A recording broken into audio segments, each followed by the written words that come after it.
to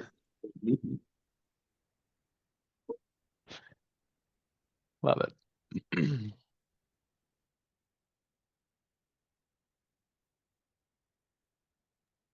I think the main mic is muted.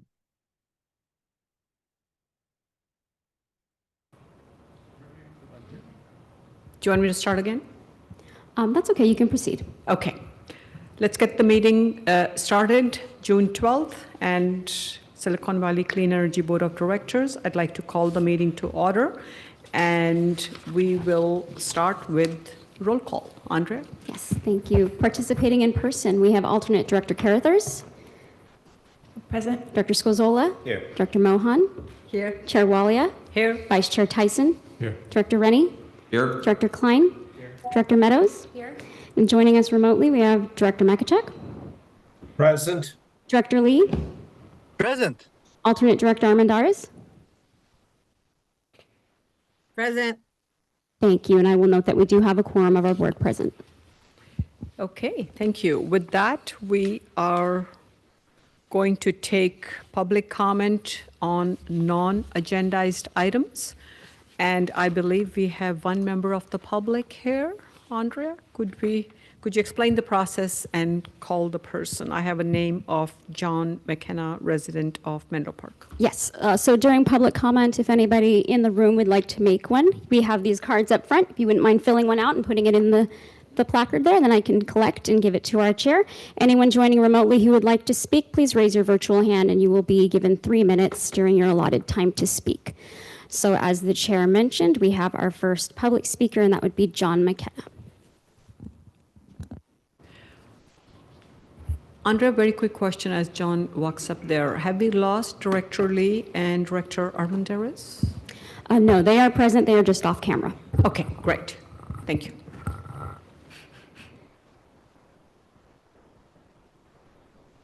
Go ahead. Okay, sorry.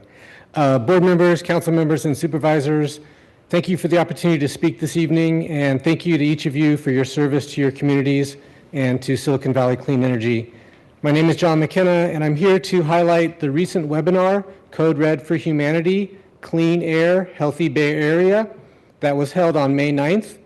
The purpose of the event was to provide local governments with ideas and resources for measures that can be taken to ease the path towards electrification and to prepare for the Bay Area Air Quality Management District's pending rule changes for zero-emission water heaters and furnaces. Every council member, every county supervisor, and all relevant local government staff throughout the 9 Bay Area counties, over 1,600 individuals in total, were invited to this event. Close to 300 individuals registered and nearly 150 attended live. The event was co-sponsored by many Bay Area community choice energy providers, including Silicon Valley Clean Energy, and Eric Rodriguez was one of many excellent speakers. The event was emceed by Davina Hurt, currently the Air District's board chair, and the keynote speaker was Stanford professor Mark Jacobson, who has dedicated his career to researching both causes of and solutions to our air quality and climate issues.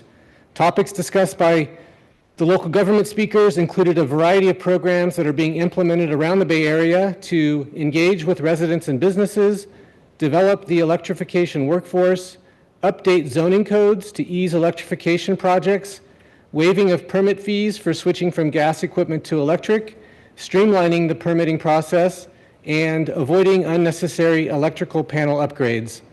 The CCA speakers covered topics ranging from 0% financing to virtual power plant pilot programs to multifamily electrification programs. If you weren't able to attend, a recording of the event and many other helpful resources can be found at Actera's website at actera.org/advocacy/code-red. I encourage you all to take advantage of these great resources, and I wanted to spotlight one in particular, a document created by Spur and their partners in the Bay Area Clean Air Coalition titled A Toolbox for Transitioning to Zero Pollution Equipment. This simple 8-page document outlines 5 key strategies and 30 different actions that policymakers can take to affordably, equitably, and smoothly transition to zero pollution appliances. And please share these resources with your local government staff and elected colleagues. In closing, I want to share a quote that Davina shared during the event from Ruha Benjamin. Remember to imagine and craft the world you can't live without, just as you dismantle the world you can't live within. Thank you for your time. Thank you for your thoughts, John. With that, we're going to get started with the items on tonight's agenda. Chair Walea, we have a Do we have another? clarification. We need to make sure that those that are calling in remotely are on camera and there's no one present in their location that wants to participate in public speaking. I'm asking you, Andre, if that's true. Yes. Okay. Yeah, so we do have some people who are remote currently who would like to speak, but I will check in with our board members who are attending remotely. Can you please confirm that you do not have anybody at your locations who would like to make a public comment? Yes, that's correct. This is Director Lee, and there is no one else here in my remote location would like to speak. Thank you. Thank you.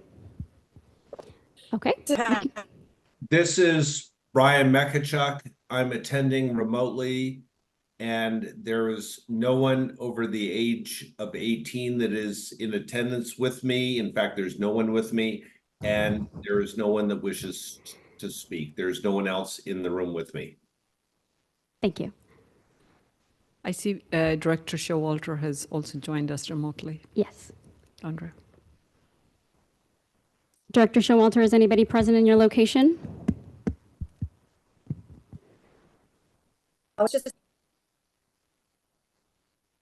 Okay, looks like she's having some technical difficulties. We'll go ahead and proceed to our remote public speakers. So it looks like we have 4 hands raised. First will be Chuck R., followed by caller 2213, Mike B., and Bruce Nagel. So Chuck, when you are ready, you will have 3 minutes to speak. Yes, can you hear me? Yes, thank you. Can you hear me? Yes, we can. Yes, my name is Chuck Rosell. I'd like to briefly address the Silicon Valley Clean Energy Board regarding CCA support for regional adoption of an alternative form of local municipalization similar to San Jose across the Silicon Valley Clean Energy Service Territory. In California, IOUs and municipal utilities control public access to electricity. The only exceptions are property owners generating power for their own use. If an IOU is not addressing local needs, every city or county in California has the right to create an alternative municipal electric utility. Over 40 California cities are currently powered by municipal utilities. They are as large as Los Angeles and as small as Healdsburg. And overall, they have rates that are 30 to 50% lower than PG&E's rates, making the municipal utility model at least worth evaluating for any CCA that's looking to reduce the cost of building decarbonization. Several California cities, such as San Francisco and Oakland, have alternative municipal utilities that provide power for specific municipal services. 2 California cities, Gonzales and San Jose, have created alternative municipal utilities that not only provide power for municipal services, but also give the city greater control over the changing and evolving local grid. San Jose's new Muni is paired with San Jose Clean Energy. It pays the municipal franchise fee, and it's expected to be at least 15 to 25% below IOU costs due to its tax exemption and municipal financing. Specific plans include municipal operation of a new transmission line that will allow San Jose to deliver power to San Jose Mineta Airport, a new municipal water facility, and the redevelopment of the Diridon Station area. The structure and governance of a municipal utility is flexible. A regional CCA could make local municipalization affordable and mimic San Jose by developing a common template and organizing the JPA to support shared governance. Services can be shared within and among cities, the CCA, and even neighboring munis. Municipalization would be cost justified based upon identifying attractive local opportunities, such as the redevelopment of the North Bayshore region of Mountain View and Sunnyvale, local municipalization facilities, critical resilience facilities, and housing and economic development within unimproved or unincorporated areas. Over the next 20 years, the local distribution grid will undergo a major transition in order to accommodate EV adoption, building electrification, local power generation, and local energy storage.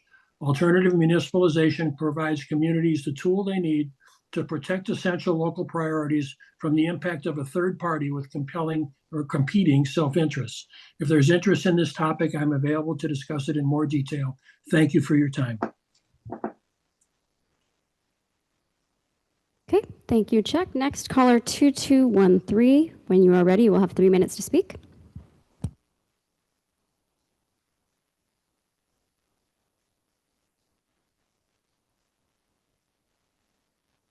Yes, this is Mike Balma, and I have a comment for the consent calendar. Is this the appropriate time to do it, or should I hold that comment? If you could save your comment, please. We are on non-agendized public comment currently. All right. Thank you. Thank you. Bruce Nagel, when you are ready.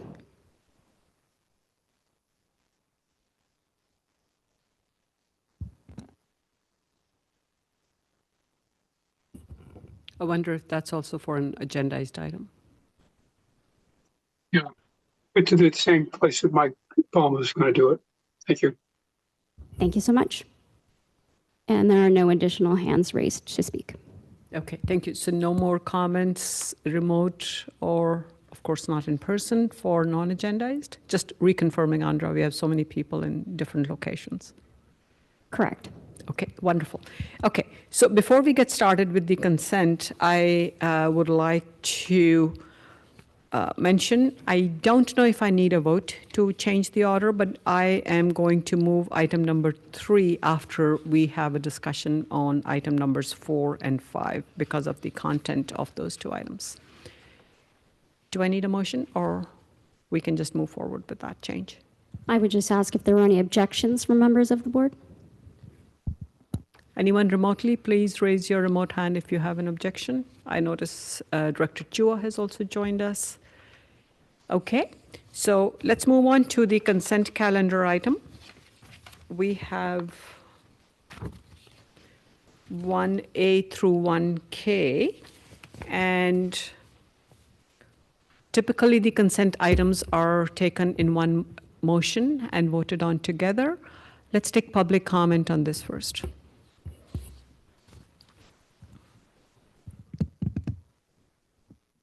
It appears nobody in person has a public comment. We will go to our remote attendees. Mike Balma, caller 2213. I will unmute you.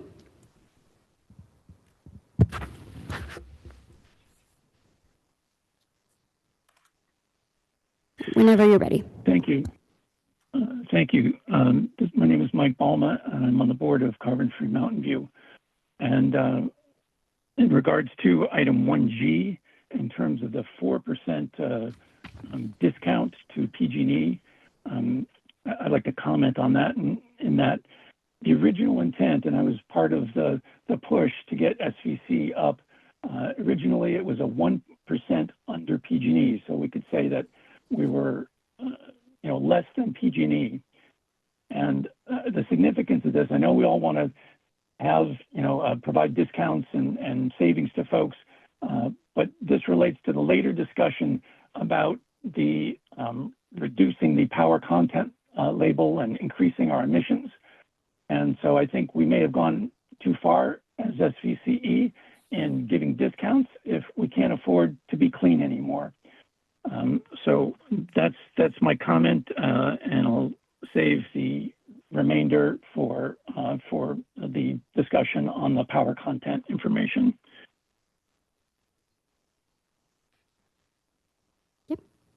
Thank you. And Bruce Nagel, your hand is not raised, but you did mention that you had a question, same as Mike. So I'm going to go ahead and unmute you. Would you like to speak now at this time during the consent calendar items? No, I want to do it with Mike because it ties in directly with it. We're going to speak on very similar issues. Okay. Thank you. And that concludes our remote public comment. Okay, thank you. With that, I'll bring it back to the board. Any comments, or do I have a motion for all items on consent? So moved. Second. Oh, Andre, did you get that? Oh, I'm sorry. Who made the second? Director Chua. Thank you, Director Chua. That's Director Lee, motion, Director Chu. and third by Director Mekachuk. I think they went simultaneously. I wanted Brian to know that I did see that. Okay. Any comments, or should we just proceed to vote?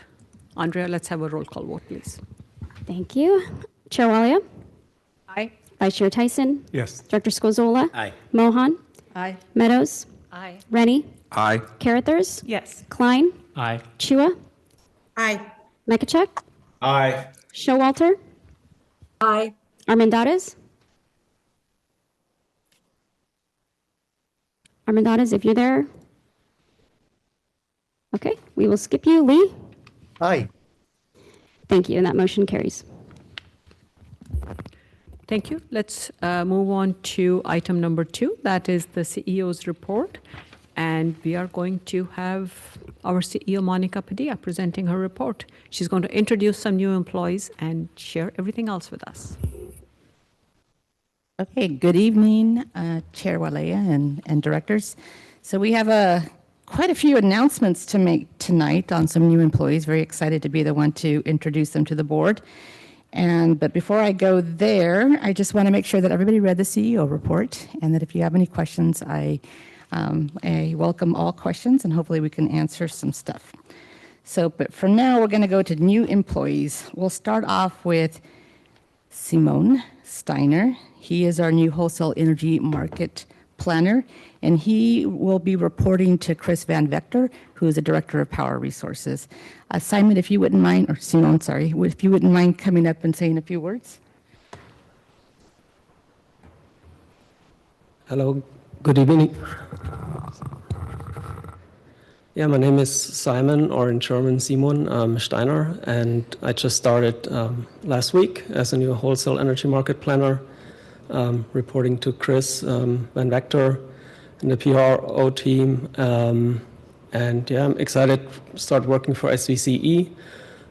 Prior to this job, I was working for the San Francisco Public Utilities Commission in their energy scheduling and settlements team. I was working there for about 3.5 years, and that was also the time when I moved to the US from Germany.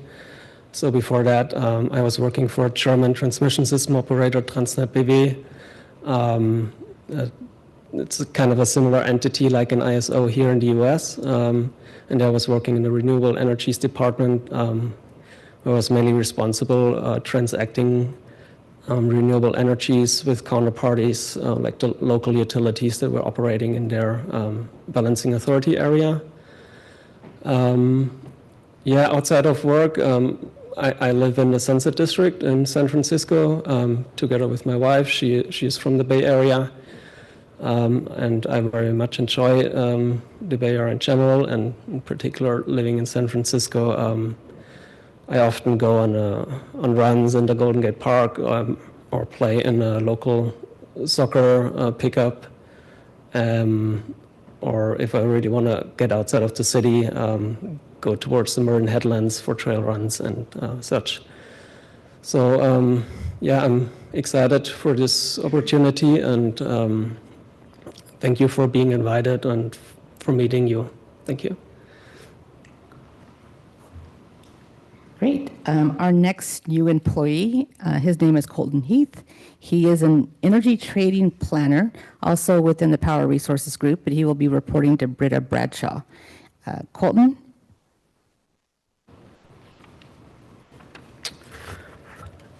Yeah, it's a pleasure to meet you all and be here today. As Monica said, I'll be joining the Power Resources team as the energy trading planner, reporting to Britta.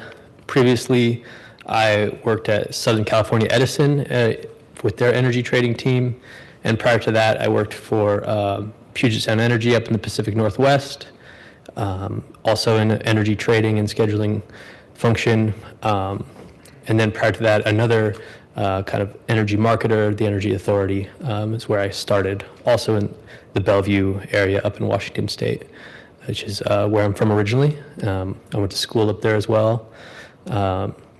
Fun fact, after school, I did Peace Corps for a couple years, which was a very unique and great experience for me.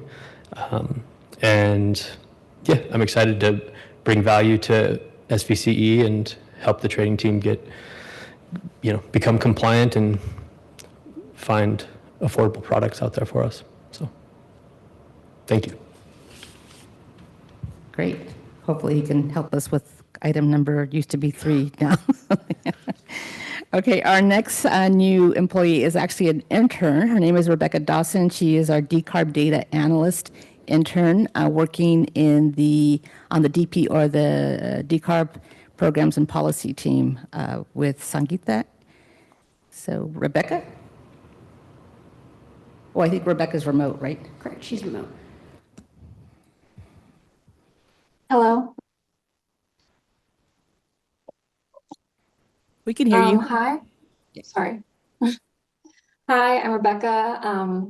I'm working as a decarbonization data analyst under Sangeeta. I'm going to be updating SEVI scores and looking at other equity metrics to analyze and creating an interactive map where we can look at SEVI scores on different census tracts in the SVCE territory. I'm a rising senior at UC Berkeley studying data science with an emphasis in applied mathematics and modeling. I'm joining SVCE through a program called EDICT, which empowers diverse climate talent. And I'm really excited to be able to use my education to analyze my community and look at equity metrics. Thank you. Okay, our last new employee, who has actually been part of the SVCE family for the last 5 years as a consultant with one of our main vendors, is named Scott Rigglesworth. Scott will be the Director of Risk Management and Analytics, reporting to our CFO, Amrit Singh. Thanks, Monica. You took 3 of my points away, so I don't have much left to say. So yeah, I'll be serving as the Director of Risk Management and Analytics.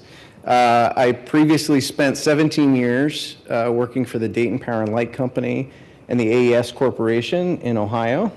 There I did portfolio analytic work for their Ohio portfolio, as well as AES's global fleet, utilities, merchant generation, and retail, also retail providers. That was prior to my time at Ascend, where I just finished serving 6 years, leading software and consulting work, staff serving all sorts of different companies, dozens of companies, 7 or 8 CCAs, I think, one of which was the longest tenured of Silicon Valley Clean Energy. It was a very natural transition for me to join. As I said yesterday to some folks, I feel like the foster child that got adopted. So I'm grateful for the opportunity. Coming here is a privilege because of the team. I've been able to witness the culture and the quality of the folks and the mission, and so that's all been a very good reason for me to join. It was a very easy decision. So I appreciate the opportunity, look forward to serving you. I hail originally from Buffalo, New York, so when the Bills play the 49ers and the Seahawks and all the West Coast teams this year, I'll be ready to wager. And I have a blended family. I have 2 sons, 4 stepdaughters with my wife Deidre, and so they're all adulting right now, so close to an empty nest. We'll see. So thank you. Okay, so quite a diverse set of new employees, and we're excited to get to work on a whole bunch of new things together. So, all right. I also wanted to highlight a couple of other items from the CEO report, including our Empower Silicon Valley Short Film Competition winner. And with us is Julie, who's going to preview the film of the winning entry. It's a short film. Okay, while Julie is coming up, thank you, Monica. I'll take a quick second to welcome the new employees, Simone Steiner. There are other trails in SVCE territory. Please check them out. You can enjoy running there as well, perhaps with some of the board members here. Colton Heath, thank you for your service in the Peace Corps.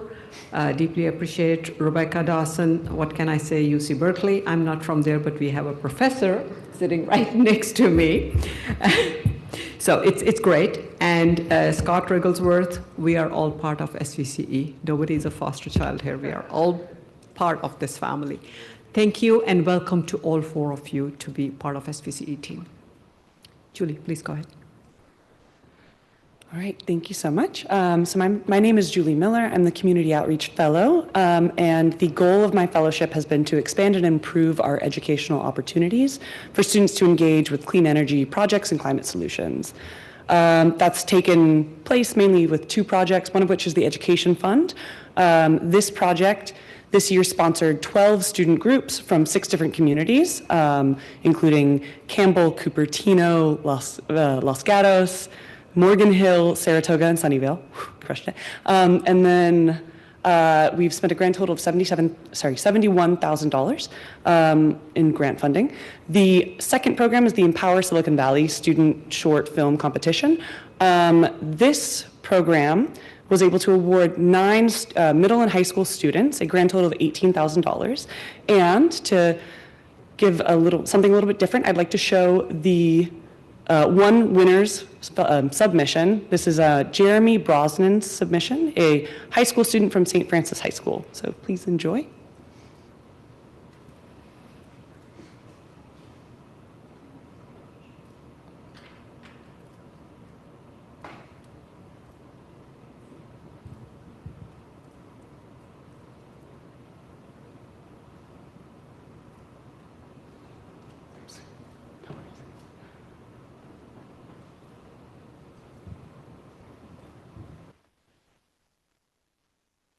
Do you need help, Andrea? Wait, don't worry. I am always amazed at the youth and the work they do, and they are inspiring us to continue what we need to do for them. Okay, Andrea is ready, I think. All right. Looked at my bill from PG&E with a stack on my credit card. Welcome to the land of high gas prices. Oh, where can I even begin? Went online, here I am for the first time. Look for solutions, I find the SVCE site. There's a thing called a heat pump. This thing looks like a Triumph. I bought the heat pump, let's see what you've got. It functions better than I previously thought. So that's when I look at next month's gas bill. And our gas bill went down. And gas emissions went down. We're turning things around. So I put my hands up, turn the faucet on, hot water comes out. That was really fast. Heat pumps are the best at heating up water, the most efficient, so the new one's here to stay. Yeah, we got heat pumps in the USA. Yeah, we're going green in the USA. Very nice. Thank you. Thank you, Julie. Okay, couple other things I want to highlight from the CEO report, including California Community Choice Financing Authority, which is the bond conduit that several CCAs formed, including SVCE as a founding member, is the winner of an international recognition for being the Climate Bond Award for the largest U.S. green municipal issuer of 2023. So that was a mouthful, but basically, this organization issued more bonds than any other agency in the U.S., and we have only been in place for, I think, 3 years or so. So that's quite an amazing accomplishment. And of course, some of you may remember this is the agency that we use to issue prepays, where we can get discounts for our customers. So congratulations to all who were involved in that. And on our team, we have Amrit Singh and Michael Callahan, who helps formed it when he was at MCE. Last thing I want to announce is that we are participating in Climate Night at the San Jose Giants minor league game tomorrow night. And so we will be there with several other agencies throughout Santa Clara County as a sponsor. We get the honor of throwing the first pitch in, and that honor is going to none other than Zach Lesky from Power Resources, and he will be throwing it in honor of Jesse Park.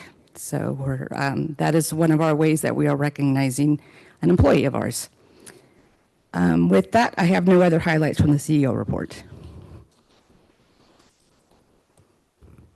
Okay, thank you, CEO Padilla. It's always good to see the numerous ways that SVCE keeps on moving forward, keeping the mission in mind, and to manage everything from a financial perspective as well. I'm specifically thinking of the California Community Choice Financing Authority, the prepays, and to get international recognition. Thank you. Okay, any comments? Okay, let's, public comment? None online, Chair. Okay. Let's move on to item number 4, which is the results of stress test analysis. And we are going to have Amrit Singh, CFO and Director of Finance and Administration, present.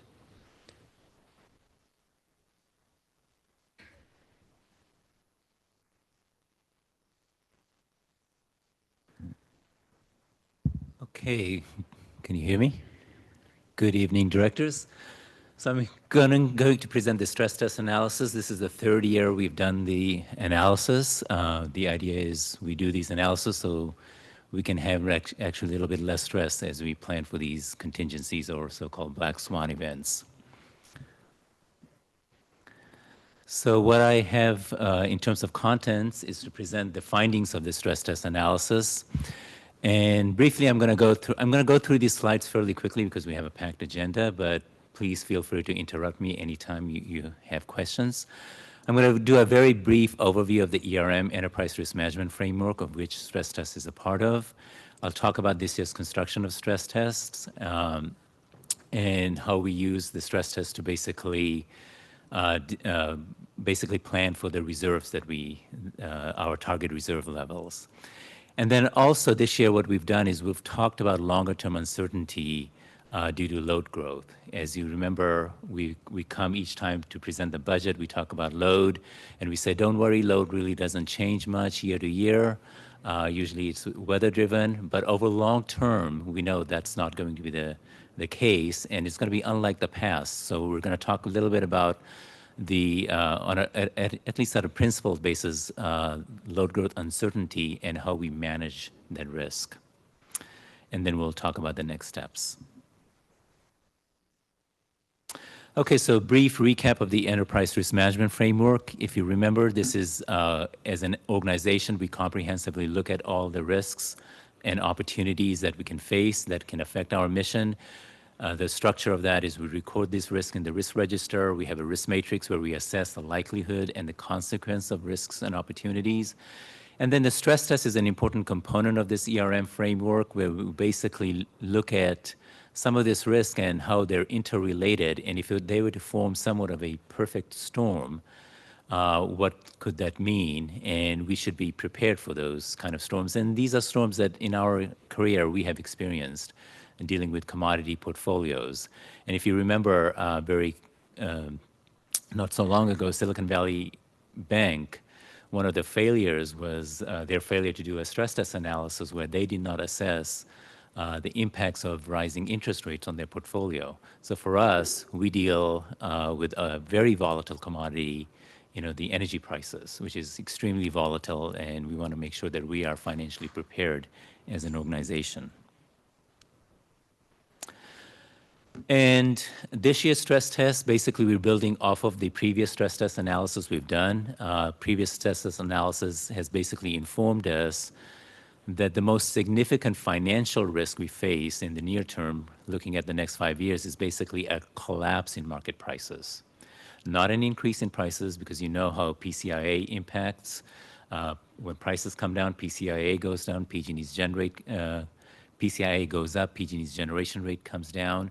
That basically squeezes our headroom, the margin that we can charge our customers. And that's a very significant risk. We don't really get to offset that risk with lower power procurement costs because of the purchases, fixed price purchases that we have going forward, the hedges that we have in place. So that continues to be the case. So this year we have called we've labeled it into a financial stress test. We said, what are the risk over the next 5 years that can have the most severe financial impact on us? And then, as I mentioned earlier, we have added additional stress tests to talk about load growth uncertainty. So first we'll talk about the 5-year financial stress test. So on the slide here, I've listed the composition of how we basically structured the stress test. This is very similar to what we've done in previous years for financial stress test. We basically look at a price collapse to a modeled 1 percentile level. What if there were an economic recessions, if our customer and collectibles went up? And then we place an additional financial liquidity stress test. And this year, what we have done, in the prior year stress test, we had a reserve, risk reserve for a pending PUC case called the provider of last resort, where PG&E had argued that CCA should be required to hold 2 months worth of collateral requirement, 2 highest months of power procurement costs. The decision in that proceeding that came out in April is actually very favorable. The CPUC rejected that, but what we have done to model the stress test, because we have faced so many regulatory and business operating risks, we've continued to model the 2 months of cash draw to model as a proxy for these other business operating and regulatory risks that we face.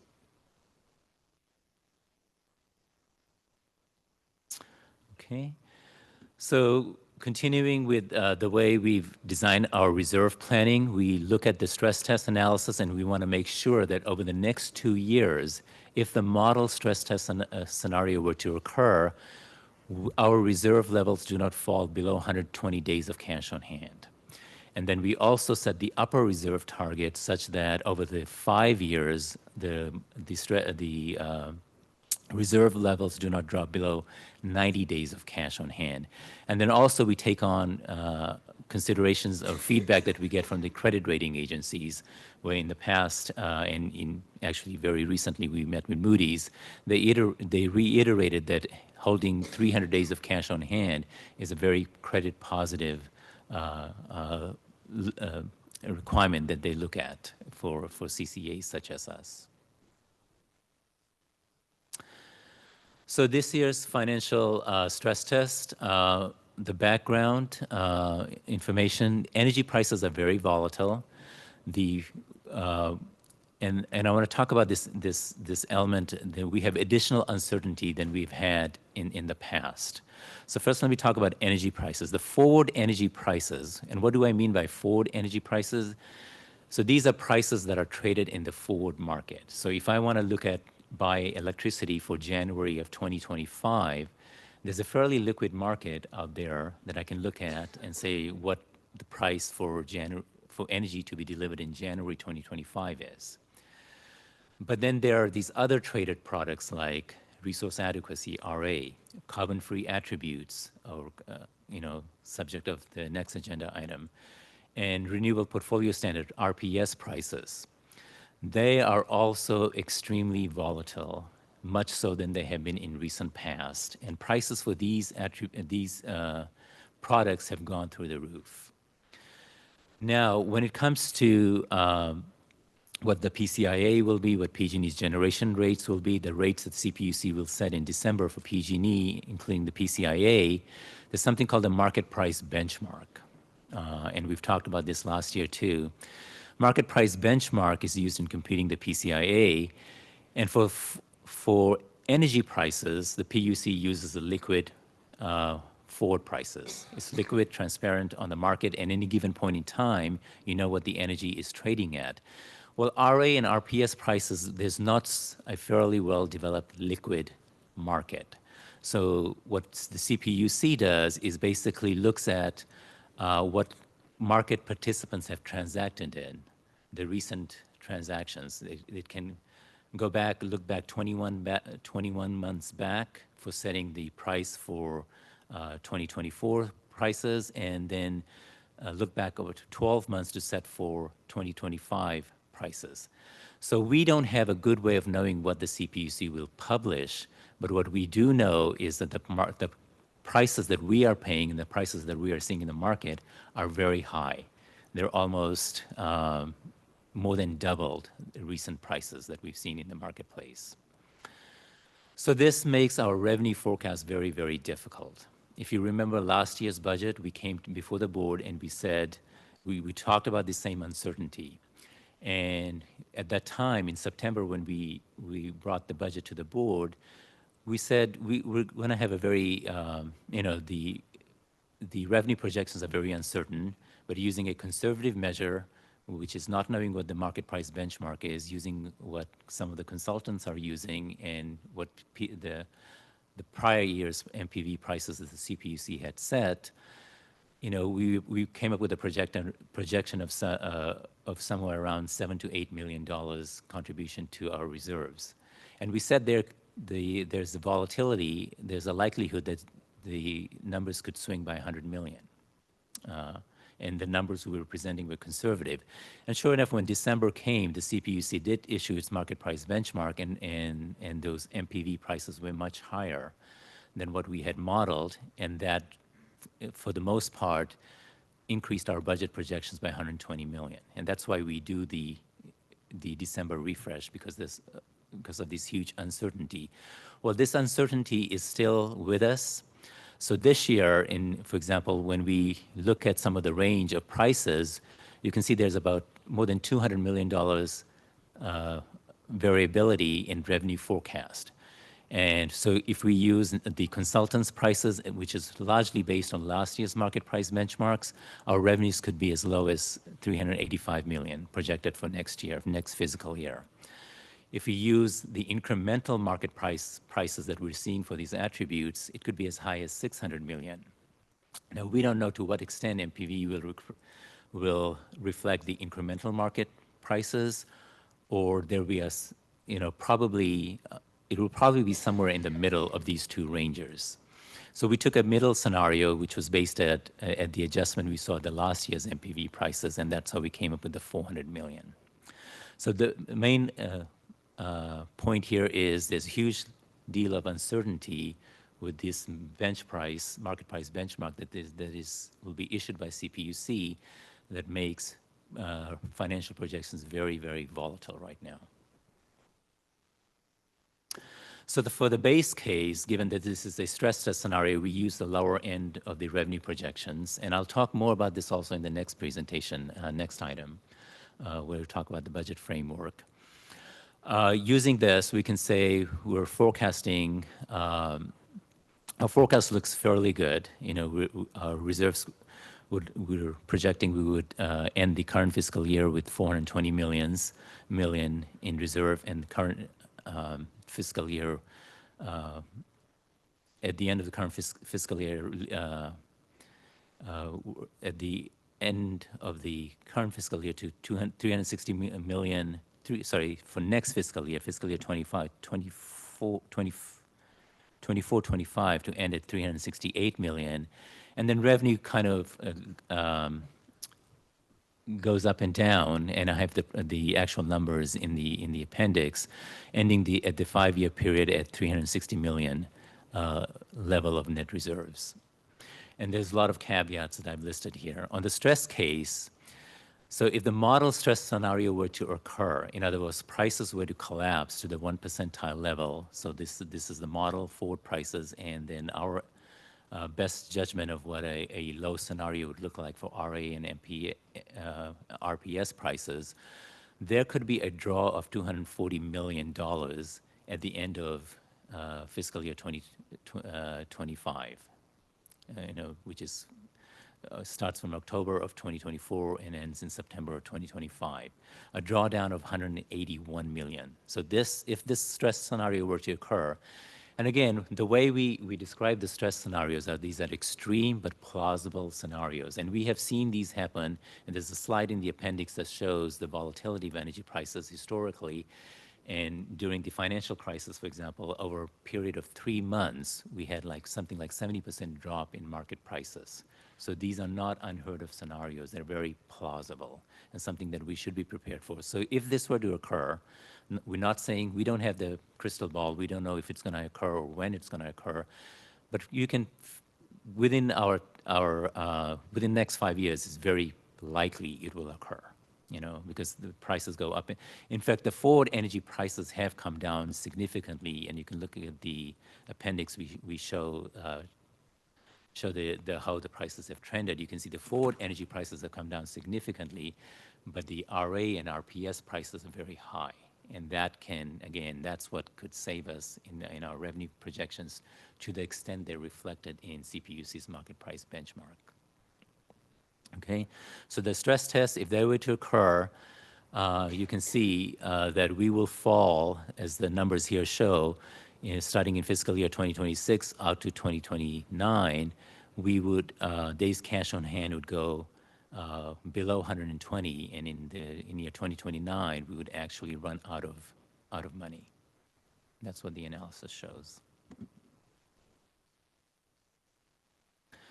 So there's risk mitigations. What do we do to plan? The best strategy is to hold sufficient reserves for these type of scenarios.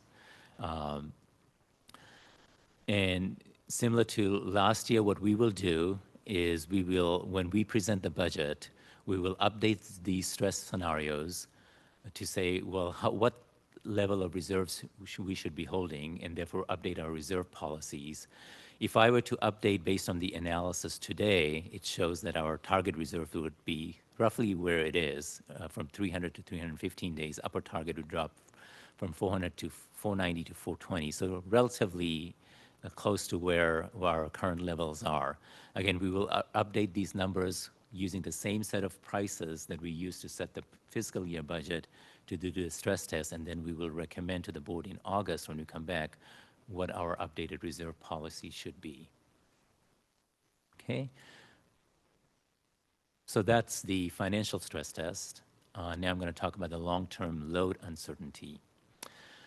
So when we talk about load, as this chart shows, you know, in the past, load has really not been that material in planning. California, at least on a per capita basis, load has been relatively flat. And that's what this chart shows.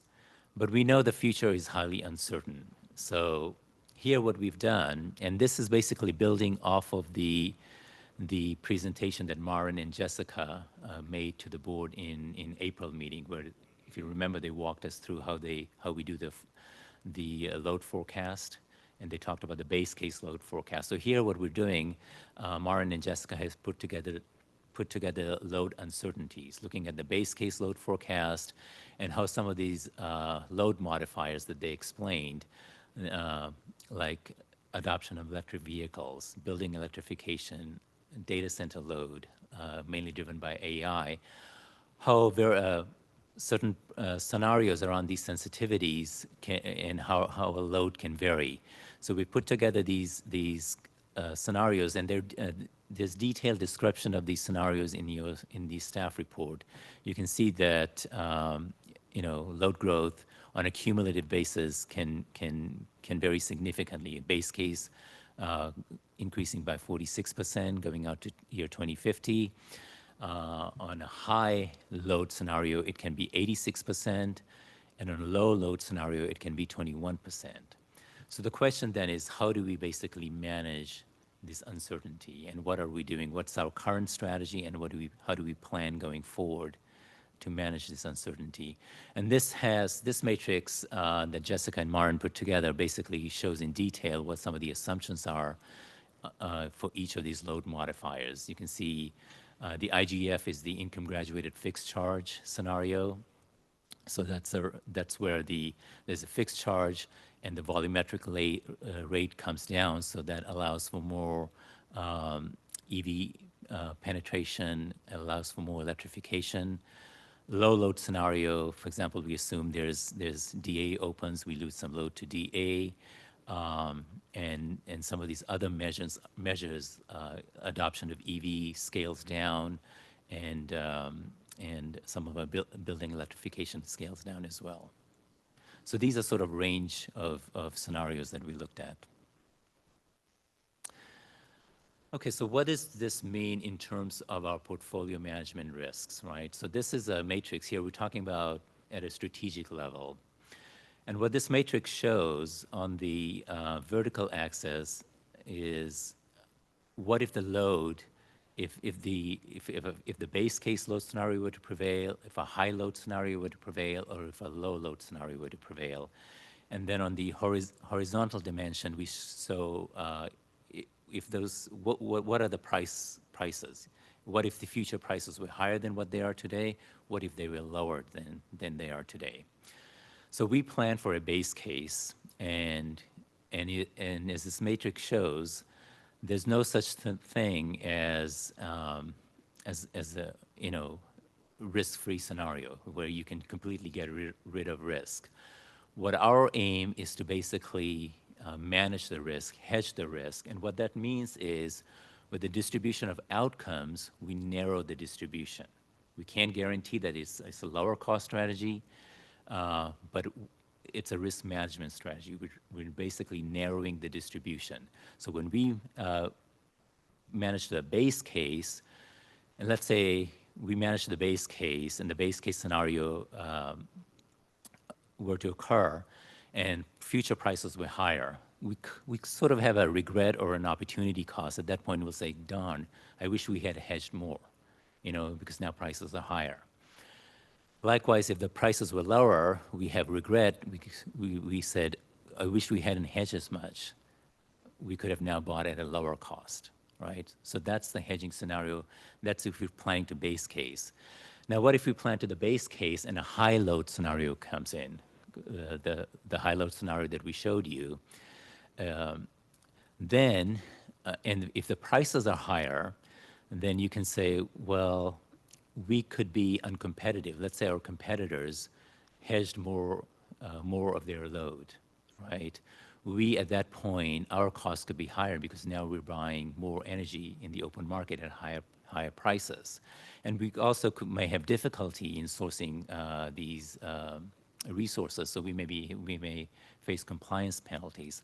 But on the other hand, if prices are lower, we would be like, I'm great, now I can buy the additional load at a lower cost. Likewise, if a low load scenario were to occur and the prices in the future prices were high, and we bought at the base case, we say, no problem, the excess that we bought, we can actually now sell at a higher price and make a gain on it. We have a sort of a mark-to-market gain. If the prices were lower, this is a problem for us, right? This is a high stranded cost scenario, and this is similar to what happened to the investor-owned utilities when CCAs came on the picture, right? So they had bought all these RPS compliance and all these resources at the beginning at very high prices, and then prices for all these resources came down. So they were stuck with stranded costs, but they had protection from CPUC in the form of PCIA. The CPUC basically said, okay, departing load, you can depart, but these obligations go with you. We do not have that protection, right? If we were to be in that scenario, we would have a lot of trouble because we cannot tell our departing load, these obligations go with you. It only works in favor of the IOUs. We don't have the commission giving us that right.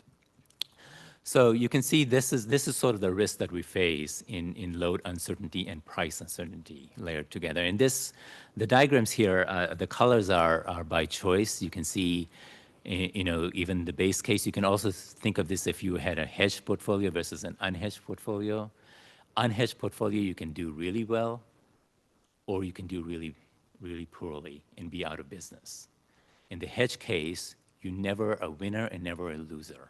You're sort of in the middle ground. And that's what we try to do in our procurement strategy, is take not a speculative view, but a hedge risk mitigated view, risk management view. That's what we do in risk management. So what is our current risk management strategy? As you know, we have the energy risk management policy, board-approved energy risk management policy that basically lays out our 5-year short-term hedging targets that I have displayed there. So this is made up of short-term energy hedges as well as long-term power purchase agreements that we have. And then on a longer term, beyond these 5 years, we have the long-term PPAs. And the diagram there shows how we have ramped up our PPAs and how some of those PPAs are going on the future in 40 years, starting 2030, taper off, and we'll have additional procurement to do. So basically, the longer term strategy is to meet our our target, our internal target, which Maren will again revisit with the board when we do the next integrated resource planning. Our current target is 75% RPS by 2030. We obviously want to meet with all the CPUC procurement orders for reliability, comply with SB 350, that 65% of our RPS contracts are from 10-year contracts of 10 years or longer. And then those interim targets that take us to 100% clean by 2045 that I've listed on the slide. Okay. So current plan and future considerations. As you know, the board approved the contract with E3, Energy Environmental Economics team. Maren is going to present the results, expected to be late summer or early fall, which they're basically helping us assess our pathway to 2045 to be 100% clean. And then we have a laddered procurement strategy. In other words, sort of you can think of that as dollar cost averaging in investment strategy, where we don't buy everything all at once.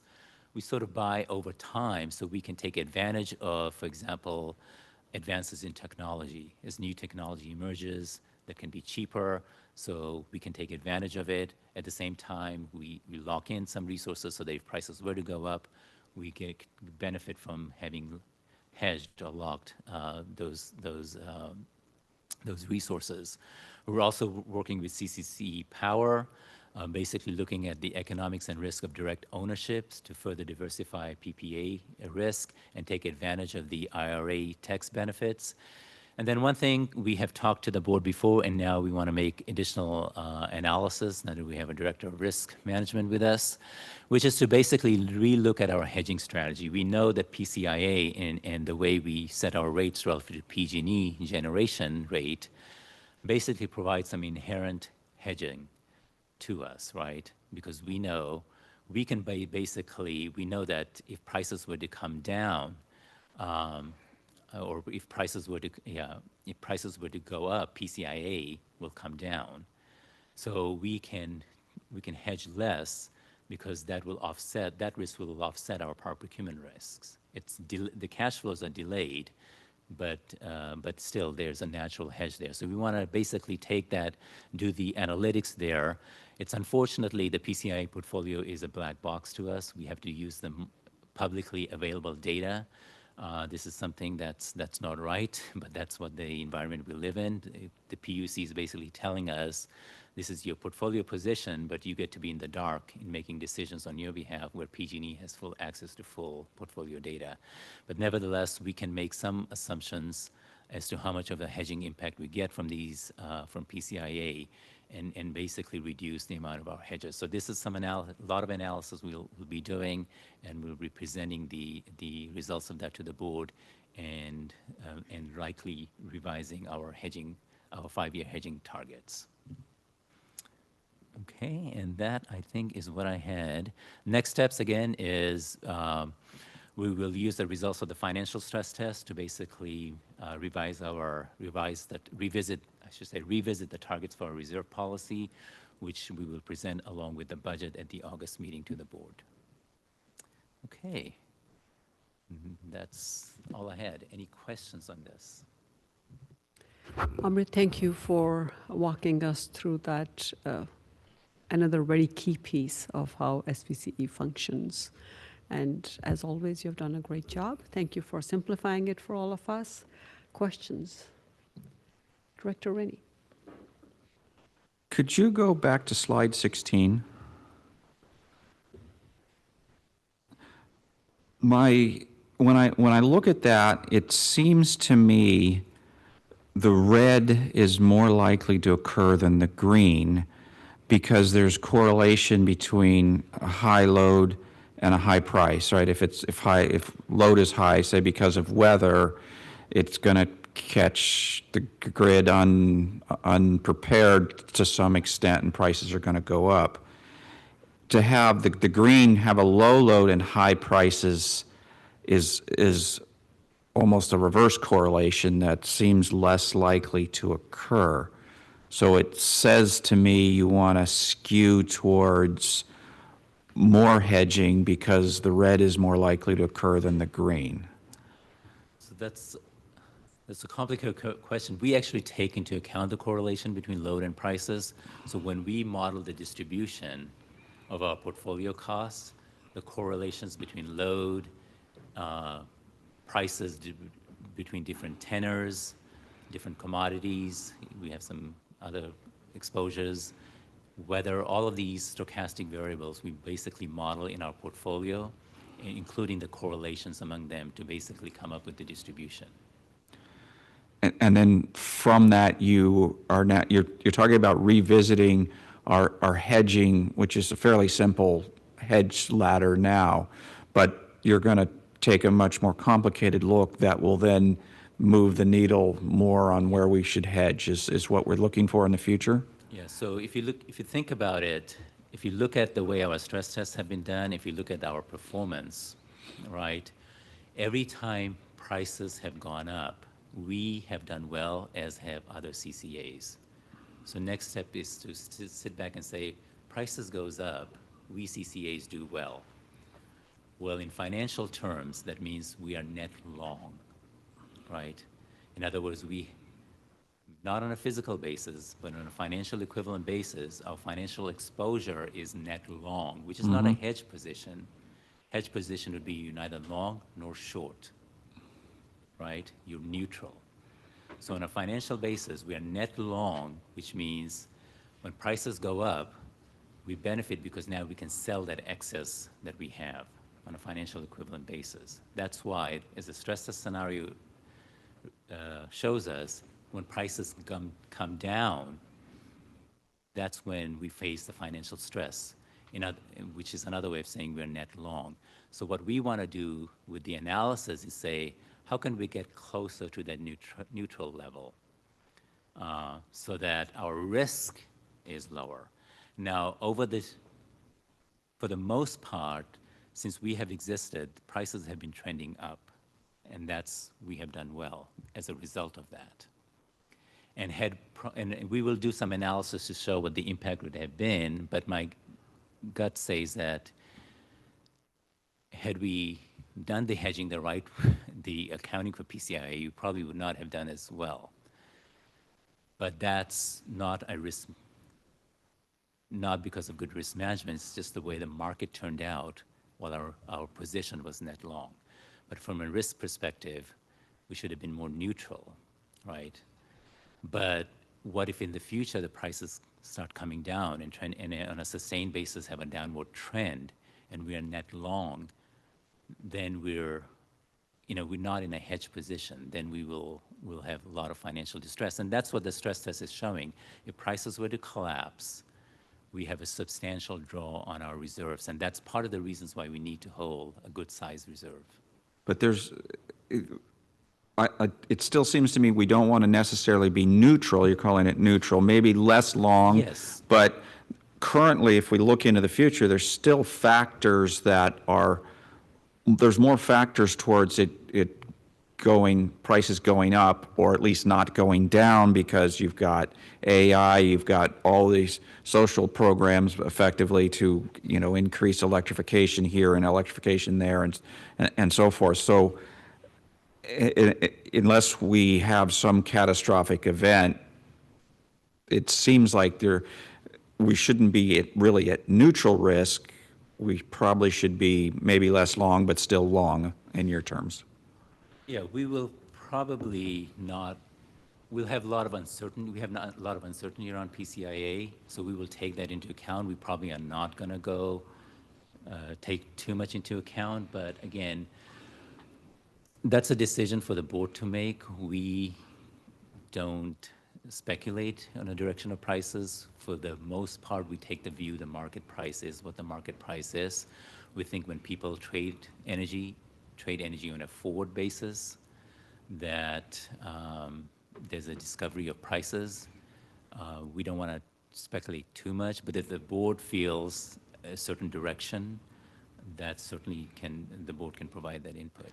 So will you come back with some opportunities for the board to choose how long we really want to be? Yes, and the bigger part will be we will not make a drastic move right away, likely, because of the uncertainty with the PCIA. But we will actually come back and we'll show you the results. Had we done this in the past, what scenarios would be. And we just want the board to be informed of the risks. We don't want there to be any surprises from a risk management perspective. Okay, thank you. Don't want to monopolize anymore. Other questions, directors? I know I saw Director Lee's hand online. Anyone in person here first? Okay, let's. Okay, Director Mo. You can go with. Go ahead. I'll take questions here first, then we'll go online. Yeah, Amrit, thank you. So my question was, the stress test analysis is done every year. And so I think one of your slides said that in September, the impact of this year's stress analysis would be translated into budget terms when you bring it back in September. So how does the same scenario, how did it act out last year? And does it make sense to do this every year? Or is this like a budget forecast, 5-year budget forecast? So this is a stress analysis. This is what we're saying is extreme but plausible scenarios that it can happen. I'm not saying it can happen next year. We're saying what if it were to occur? And there's a very small probability that it will occur. But if it occurs, we should be prepared. And in the past, we've seen scenarios such as this occur all the time because energy prices are very, very volatile. What we do during the budget process is saying we should assess our financial reserve levels. What level of reserves should we be building as an organization so at least we can withstand the model stress tests? That's the relationship to the budget process is when we do the budget, we also go back and look at the reserve levels and say, what level should we be building our reserve to, and therefore making a decision between how much money to give to customer discounts, how much money to give to programs, additional expenditures versus building reserves. So we have an informed way of building our reserves. Yeah, okay, that explains it. So the real value of this is to determine the right amount of reserves or the right, depending on the information we have now. Like an example that I gave is like Silicon Valley Bank. Silicon Valley Bank, if you remember, they've got into trouble. Yeah. They should have done an analysis. Interest rates have been going down, and have stayed low. All of a sudden, now they've gone up. They should have done a stress test scenario. What if interest rates went up? What would it do to their financials, right?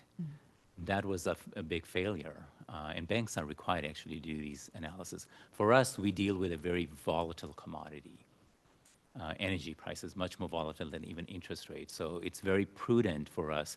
We have standard risk metrics that Ascend does for us. We talk about on a gross margin at risk, but they're inherently weak. They're not going to pick up what we call these black swan scenarios. These things that are disruptions in marketplace, like a recession happening, like in the financial crisis happening, where these things get translated in energy prices. They can go up or they can come down. We want to make sure that we have the financial means to wear these type of storms, which are very plausible in our business. Great. Thank you very much. Thanks. And we have Director Lee. Thank you, Supervisor Lee, for waiting. No, thank you so much. This is an excellent discussion, and thank you, Amrit, for the very informative approach of this very complicated issue in the layman's term that we could understand. As you mentioned, that this price collapse of energy is really a very unlikely scenario. But we do want to make sure that just in case, right? It's all about just in case, kind of like preparing. And frankly, I would say if you want to talk about likely and unlikely scenario, the next big earthquake, on the other hand, actually is well over 90% that's going to happen. Just a matter of we don't know when. So I don't think we, in many ways, are as prepared on something like that. That's such a high percentage versus this low unlikely scenario. And you talked about the issue of hedging, of how we should do some type of hedging on the downside if this price collapse were to occur. We're not in speculative business, obviously, that's not what we want, but it seems to me that since this is such an unlikely scenario, the actual cost to hedge for such an unlikely outcome should be very, very cheap. Is that correct? So the cost is basically the reserves we're holding, right? Which is on a financial means actually earning good interest for us. But even though we say this is unlikely, I would say it's very plausible. We just don't know. I can't tell you it's going to happen next year or year after. We've seen these scenarios occur. So what we're saying is we want to make sure that we hold reserves that we can withstand such plausible risk scenarios. So the cost is holding higher level of reserves that we could be using for other things that the board could direct us to use those funds for. So, for example, the energy market obviously has lots of different types of derivatives being traded. I'm sure you're familiar with those.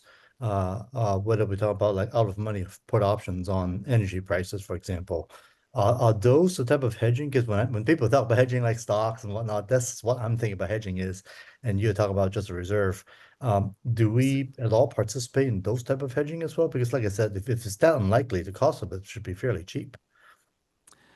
So hedging, it's what you're doing is you're changing the shape of your distribution of outcomes. Yes, we can use financial instruments, and we may very well come. Right now, it's not authorized instruments for our financial instruments are not authorized in our energy risk management policies. As part of this revisiting the hedging strategy, we may come back to the board that we be allowed to use financial instruments. But you can use physical products to achieve the same outcome, right? Physically buying a PPA or a fixed price product is same as the fixed for floating swaps. The payouts are the same. You can have financial options, calls, puts, collars, and all those that can be structured to basically shape the distribution. We can also do that in our PPAs. We can tell a customer, if prices goes up to X level, we have the right to call on more volume. That's same as a financial call option, just with a physical term.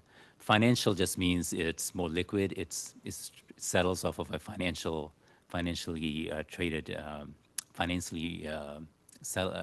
recognized financial settlement index, and they can be more liquid.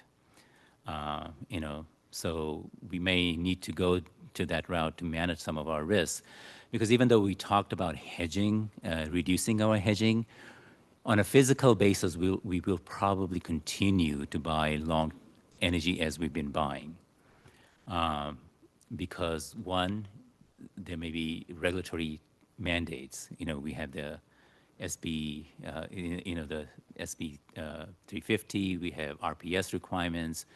We can also benefit from prepays, but we can lay I said on a net basis, we become financially long. I can lay that net long position off in a financial instrument and achieve the same outcome. So that we will get into more of that. We're getting ahead of ourselves, but yes, we can use those instruments to manage, and that's likely how we will approach this, but we will do some more analysis on that. Albert and Chair Wale, I know that this is a very, very fascinating, complicated topic. I would just remind you that we have several other items on the agenda, and I want to be respectful to those who want to come talk about the item on Green Start. And Amrit still has another presentation, which he's going to have to do in a fraction of the time that you did this last one. So. Thank you, CEO Padilla. I was looking at the time, but again, this is a very fascinating and very meaningful conversation. In some ways, this ties into that subject, and that was the reason I chose to move item number 3 further down the road. It sets the framework for that. And thank you to all the residents who are waiting to go to that item. Thank you for your patience. I appreciate that. So, okay, any other director questions on this one? Quick ones? If not, let's take public comment, please. Andrea? Any online? None online, Chair. Okay. Amrit, thank you so much. And let's move on to item number 5, which is the fiscal year 2024-2025 budget framework discussion.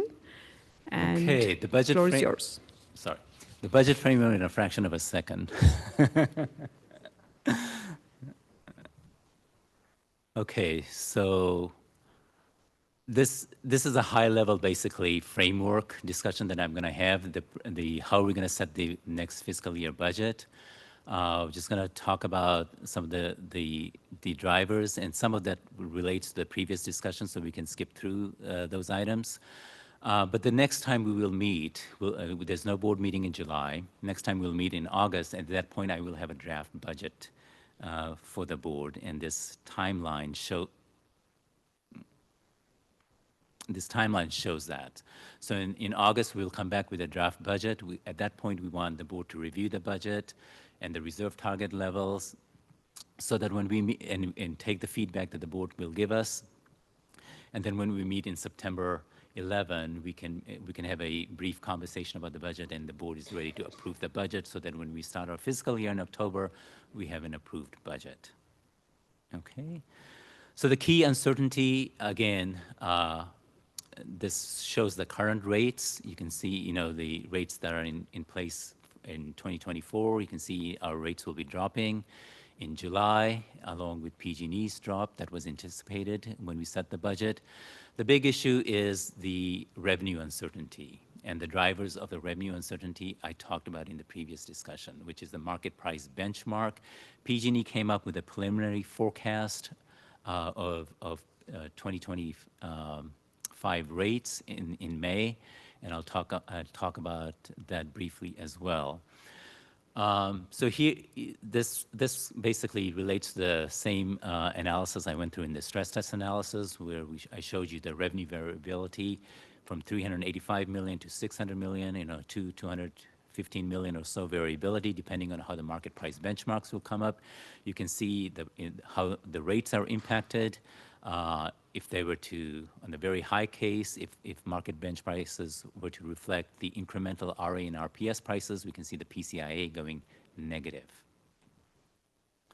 Okay, so a little bit about PG&E's ERA forecast. So PG&E issued an ERA forecast for projecting their rates for 2025, and what PG&E, recognizing what I showed you in the previous slide, that if the market price benchmark comes in reflecting what it should reflect, PCIA would go negative. They're putting all sorts of ridiculous arguments in front of the PUC.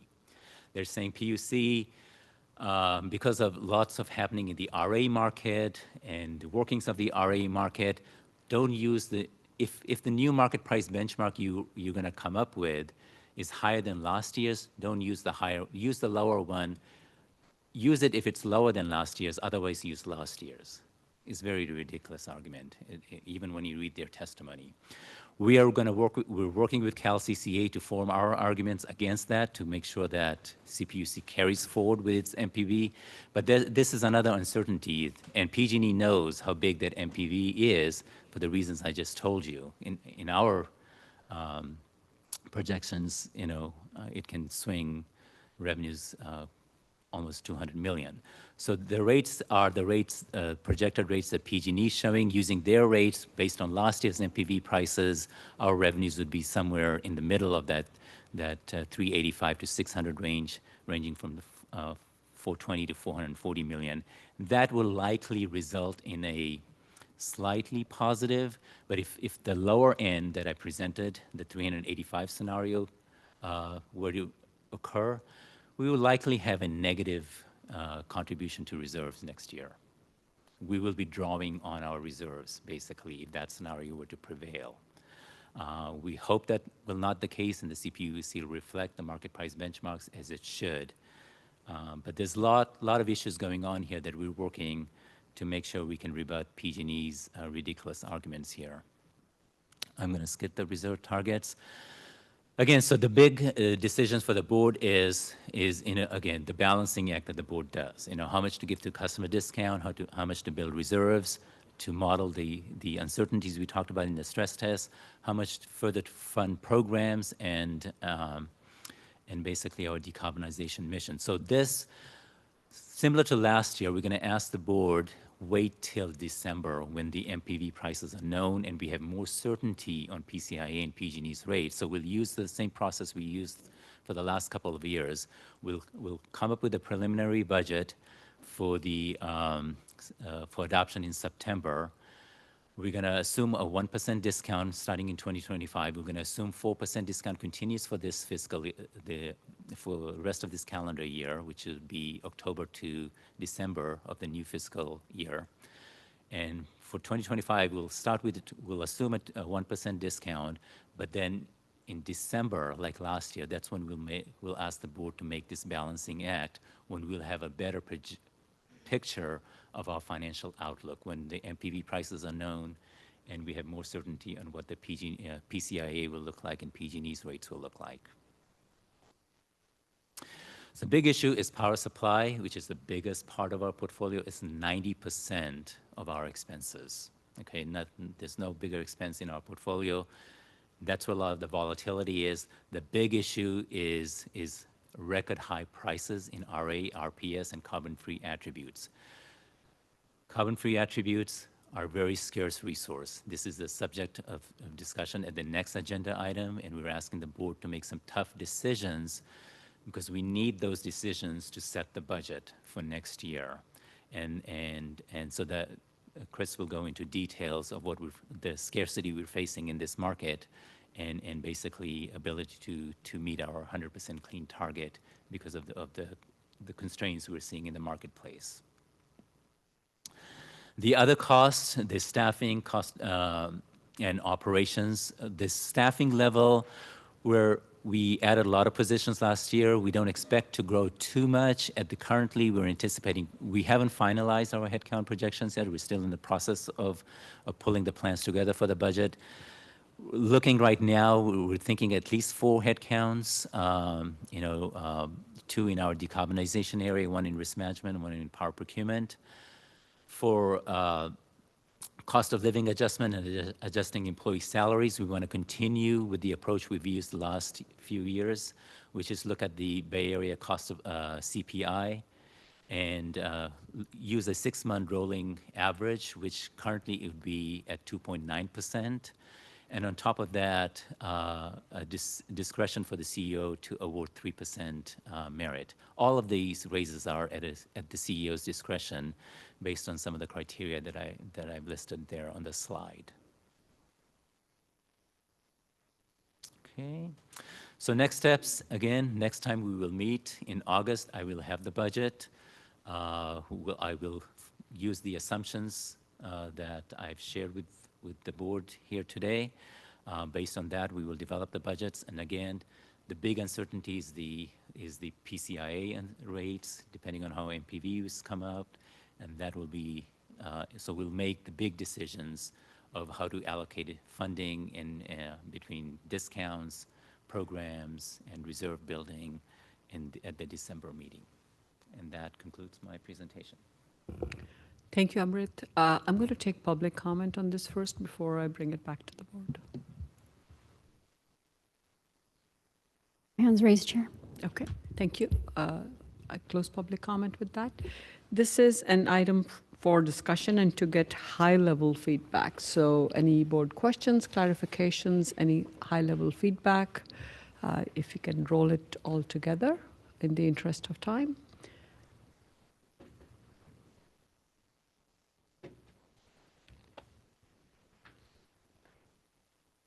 Okay, seems you're on track, Amrit. Thank you. And just to again mention, the Finance Committee also reviews this. They already have, and they will in August before we get the full budget. With that, thank you, Amrit, and let's move back to item number 3, which is to consider staff's recommendation to modify 2025 clean power supply offering for Green Start. We're going to have Director of Power Supply, Chris Van Wachter, present this. If you can bear with me just 1 second, we have received some public comment on this, so let me just add a very brief comment. Firstly, I want to thank all those people. I believe we have received 7 emails for expressing your views on this topic. Always appreciate the engaged residents because we are all on the same team. We are all working toward our common goal.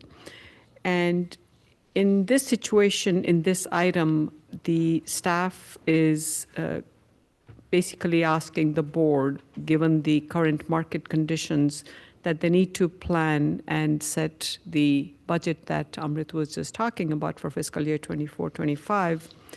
They're asking the board if they cannot procure additional carbon-free resources at current market prices.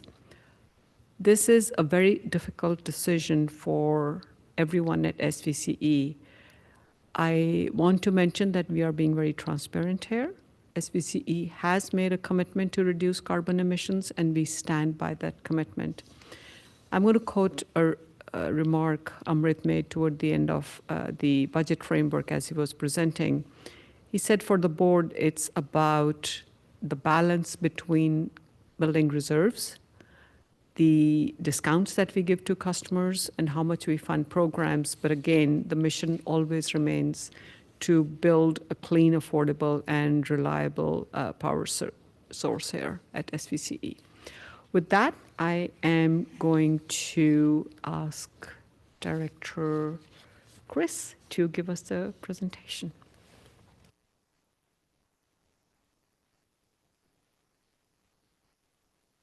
Thank you. Can you hear me? Yep. All right. Hello, everyone. Good evening. So we'll get right into it. This is our recommendation for Green Start for 2025. So we'll go through a little bit of background. We'll talk about SVCE's product offerings for 2024. We'll talk about the board directive for 2024 procurement of carbon-free resources, which happened last November. We'll talk about the continued challenges we're seeing in the carbon-free market. We'll look at SVCE's total portfolio and incremental costs. We'll look at some options for Green Start, and then we'll make our request. So just to recap, SVCE's mission is to reduce the dependence of fossil fuels by providing carbon-free, affordable, and reliable electricity and innovative programs to the SVCE community. That value proposition is twofold: to meet and exceed California's ambitious GHG gas reduction goals by greening the grid, and to provide innovative programs to help reduce SVCE customers' carbon footprint. These are the product offerings that we have for 2024. We have Green Start, which is 78 to 85% clean. It's most of our load, 90 to 95% of retail load. We have Green Prime, which is 100% renewable. It's approximately 5% of our retail load. We also have a Green Prime Direct product, which is for certain commercial industrial customers.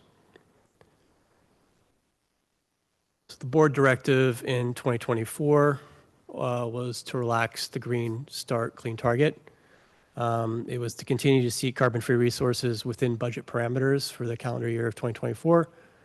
Approve procurement of nuclear carbon-free resources provided the allocations from PG&E were not available, and sufficient volume is available to achieve the 100% clean target below budget. If carbon-free resources are not available within budget, adjust the 100% clean goal to 2024 to the current position of approximately 78%.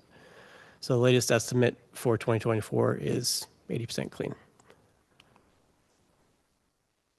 So this is getting into kind of the market aspect of this. So prices have continued to go up for carbon-free. Just kind of getting into the history of carbon-free with SVCE. The first transactions that SVCE did for carbon-free attributes were less than $2. This is largely due to the history of how power flowed in the western part of the United States. But as demand grew, so did costs. We saw some respite in the post-COVID years when prices were $4.50 and $5. But in 2023, 2024, prices continued to grow. Demand in the Pacific Northwest has also grown for power. A recent request for offers showed very limited responses for the carbon-free product in 2025 and 2026. This is SVCE's portfolio and the clean percentages we expect to see over the coming years. We have a large amount of renewable generation coming online, but it has taken time. There have been several delays. So if you look forward in the future, you can see that by 2028, assuming we receive all PG&E allocations for carbon-free, we'll be almost 95% clean. This would be the incremental cost to procure additional carbon-free resources. So currently, we expect to be about 80% clean for 2025. Any 5% incremental tranche of procurement would cost around $6 million at current prices. That assumes that prices are constant and that supply is available. So to get to 100% clean, we would need to spend $24 million, 20%.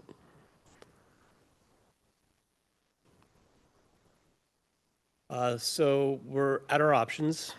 So the current option is option one. This is one bookend, and that's to maintain the 100% carbon-free target for 2025.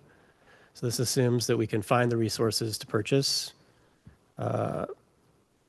The second option is no additional purchases to relax the 100% clean target to reflect the current portfolio position, given market conditions, and to authorize the chief executive officer to procure nuclear carbon-free attributes.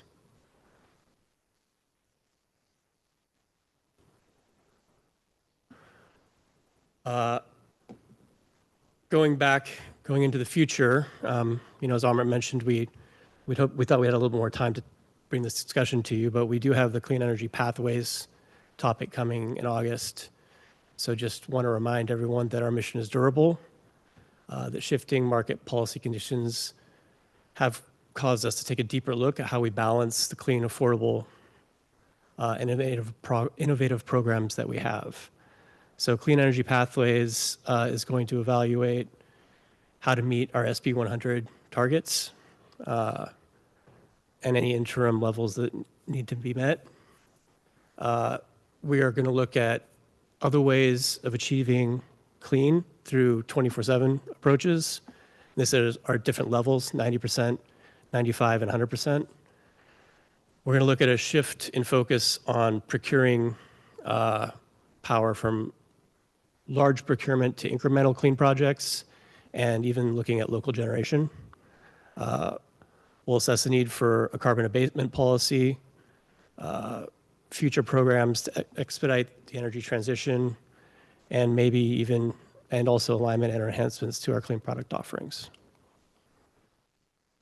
So the next steps would be to evaluate the avoided costs from 24-25. The board will see a presentation on the Clean Energy Pathways work in August or September of 2024. Come back to the board in November, December with a staff recommendation for Green Prime for 2025. Reassess Green Start and Green Prime holistically with the consideration for findings from the above analysis. And then we plan to evaluate other clean products such as asset controlled supplier, ACS, and GHG offsets.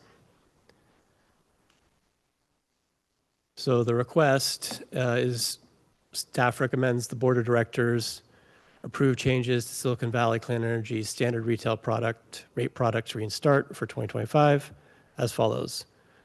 Relax the 100% clean target to reflect the current portfolio clean position and market conditions, and authorize the chief executive officer to procure nuclear carbon-free attributes. Option 2 on slide 9. And I think we're at questions and discussion.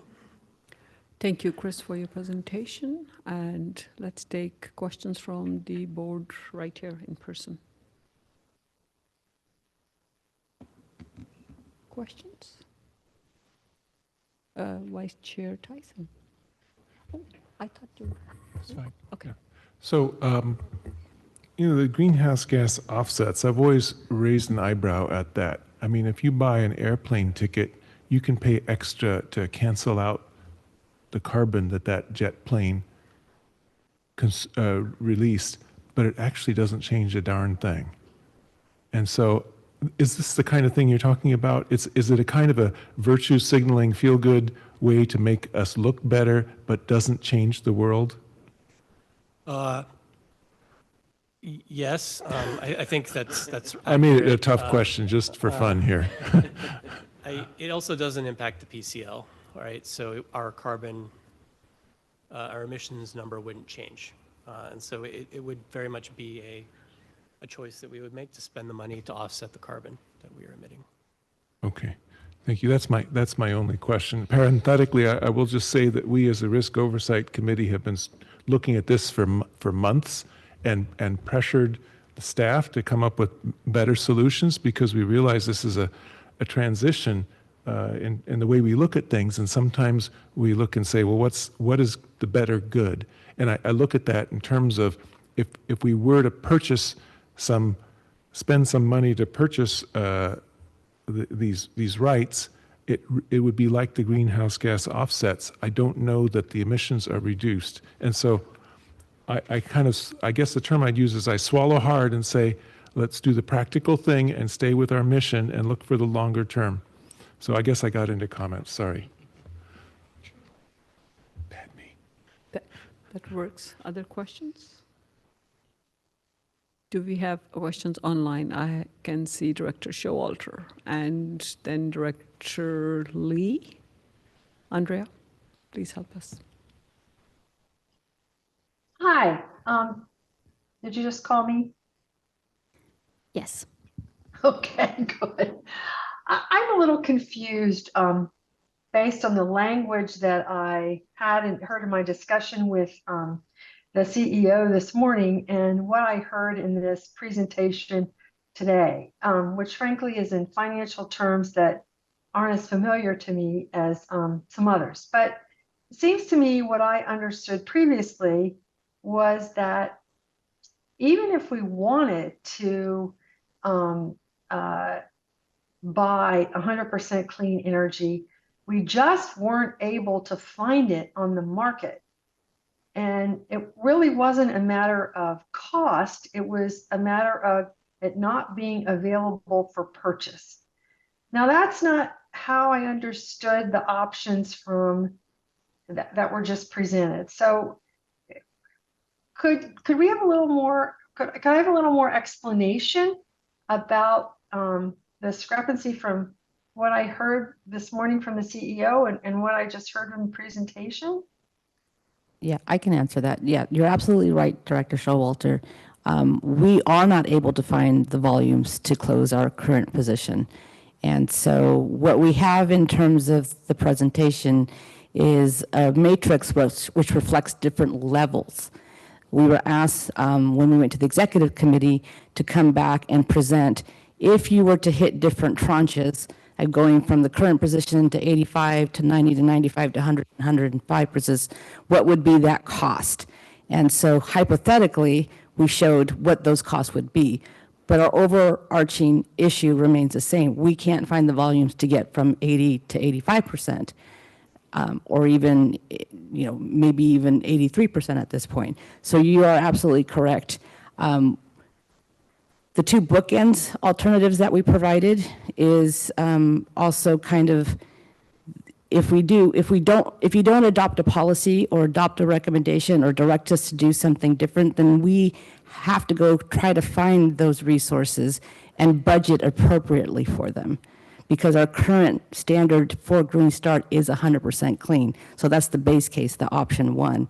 Option two is that you would direct us or allow us to not have to go out and procure those additional resources. In addition, if we find some cost-effective nuclear attributes, we would try to seek those as well. Well, I think that in addition is the really important part. It's that, you know, the quest isn't over. I mean, you're assuming based on what you know right now that it won't be successful because your efforts to date have not been successful. But that doesn't mean that if the situation were to change 2 weeks from now, you would go after those clean resources. That's what I'm interested in. Does that make sense? Yes, if the conditions were to change and say all of a sudden there was an influx of carbon-free resources and there was resources and that forced the price to come down to what we think was something that we would consider reasonable, then we would pursue those resources. Well, I guess I'm not even that worried about whether it's reasonable or not. I mean, obviously you can't buy it if it's not reasonable. We only have a certain amount of money and but I just feel like we need to make it clear to our customers that the quest for clean energy is still going on. It's just that the reality is that we're not finding it, and we have to share that information with them. That's more. Yes. Yeah. In addition, we have to plan for something in our budget. So somehow we have to reflect what we think we're going to be able to procure and at what price in our budget so that OMRIC can bring that to you, the board, in the August-September timeframe. And so if the plan remains that we try to pursue 100%, we will put a number in there on what we think if, you know, again, it's an expectation, a forecast, maybe not achievable, but we'll have to put something in there and budget for it. If we buy nothing more, we stay at the current level, 80%, then we'll reflect that in the budget as well. If you tell us to go to something in between, we'll have to reflect that in the budget as well, and then report back to you whether we were able to achieve it or not.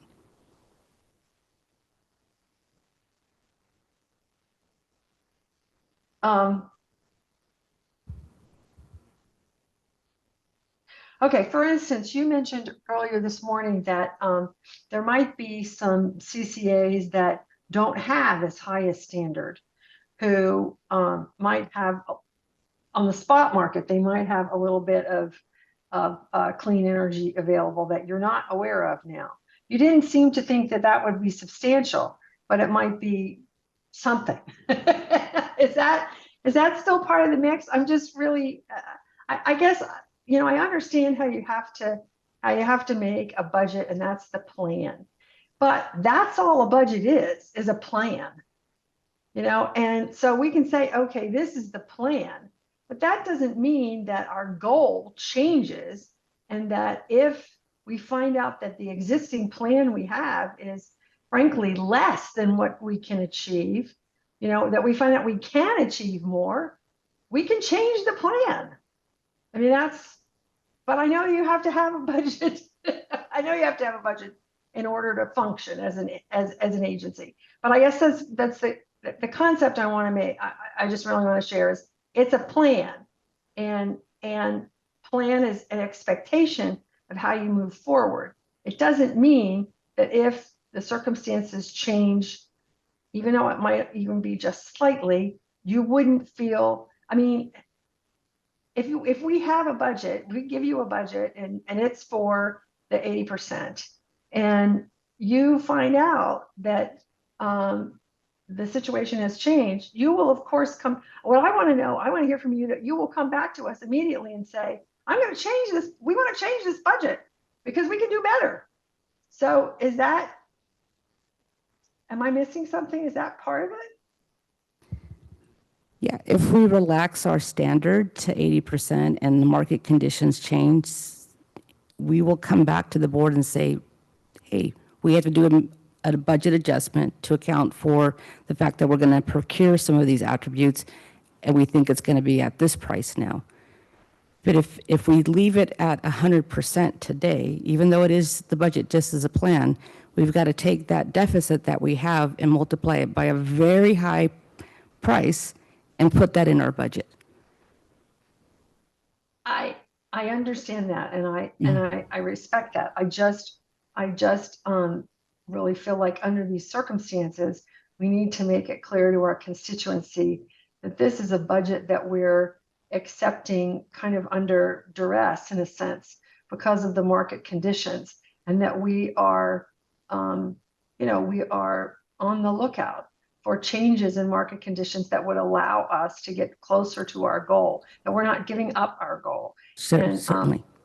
And I just think it's very important that we get that in clear language. Thank you. Appreciate it. I know this is very difficult. I know that, at Silicon Valley Clean Energy, the staff, this is your life, looking for, for these, for this kind of clean energy. So you're not happy at all about this. I recognize that. But at the same time, I'm concerned with how we, how we communicate it to our community, because I think we have to be careful that we have to be careful that it's not just couched in financial terms, that the goal that we hold so dear is still very prominent in the discussion. Director Showalter, thank you so much. Let's proceed with the questions. We'll take Director Lee and then Director Mekachuk, and meanwhile others. Thank you, Chair. On the slides earlier, I saw something about 106% clean power supply for Green Start a little while back, and that we're now going down to 84%. I just want to double check to make sure, did I read it wrong? But this really is over 100%, or how do we get over 100%? Yeah, that's to reflect the losses in the system. So SVCE used to target 106%. Okay, so obviously nobody here is happy that this is going down to a lower percentage. And so the motion, I just want to clarify, are we trying to basically say, okay, we lower to 80%, but 80% is going to be our floor? That doesn't mean what we'll be at, because like, for example, the projected number for 2024 is still 84%, right? Maybe next year will be lower, but at the end of the day, we really are trying to still get as close to 100% as possible, but at least 85, 90%. Is that a fair statement? If the market conditions, allow us to get there, and we can figure out a way to make it work, then yes, absolutely, we will try to get there. Yeah, so I think from the statement, as mentioned by Director Showalter, I'm going to ask staff, is that some type of statement we could add to this motion to basically make clear to the rest of the community that everything we do here, obviously, are trying to get to 100%, but at the very least right now, this 80 really is just a floor, and we are trying to get to as close to 85, 90. If that's something that we could add on to it. Yep, absolutely. Okay, good, thank you. And then that I would be able to ask whoever going to make the motion, if you could incorporate that, really appreciate it. Thank you. That's all I have. Thank you, Director Lee. Let's move on to Director Mekachuk, followed by Director Chua. Hi. I appreciate the concerns that have been raised by the public, saying there's a demand for 100% cleaned. And I've got a question, and I was going to ask to confirm that this is a floor, not a ceiling, but I think that question has been asked previously by Director Lee.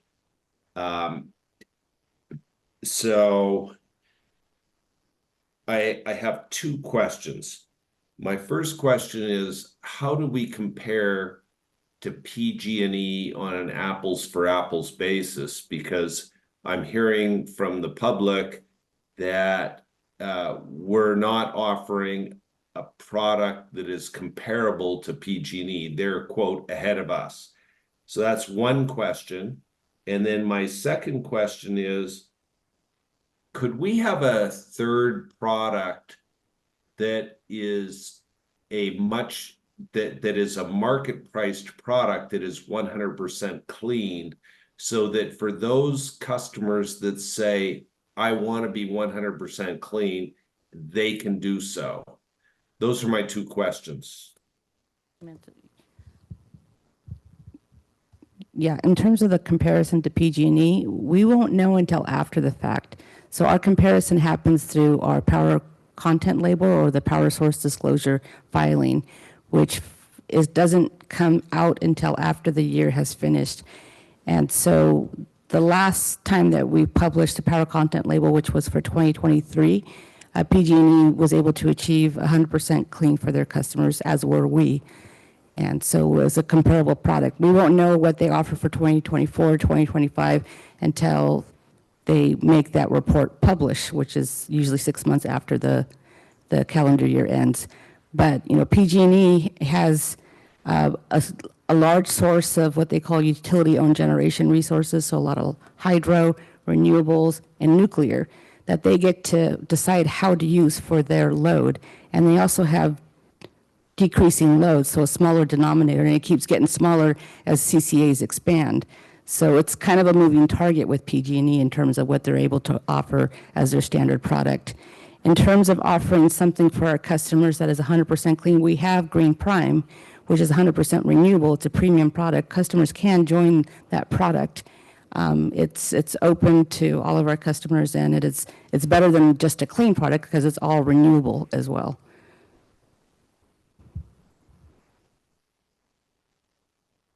Thank you.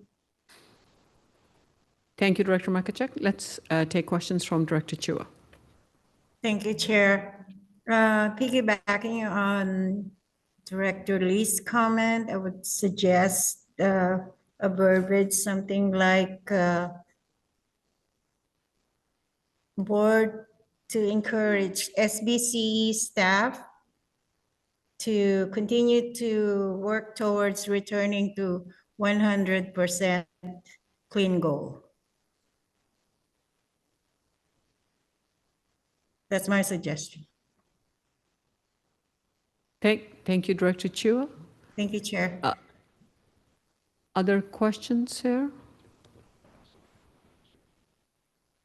No, not questions, not comments, only questions. Okay, let's take public comment, please.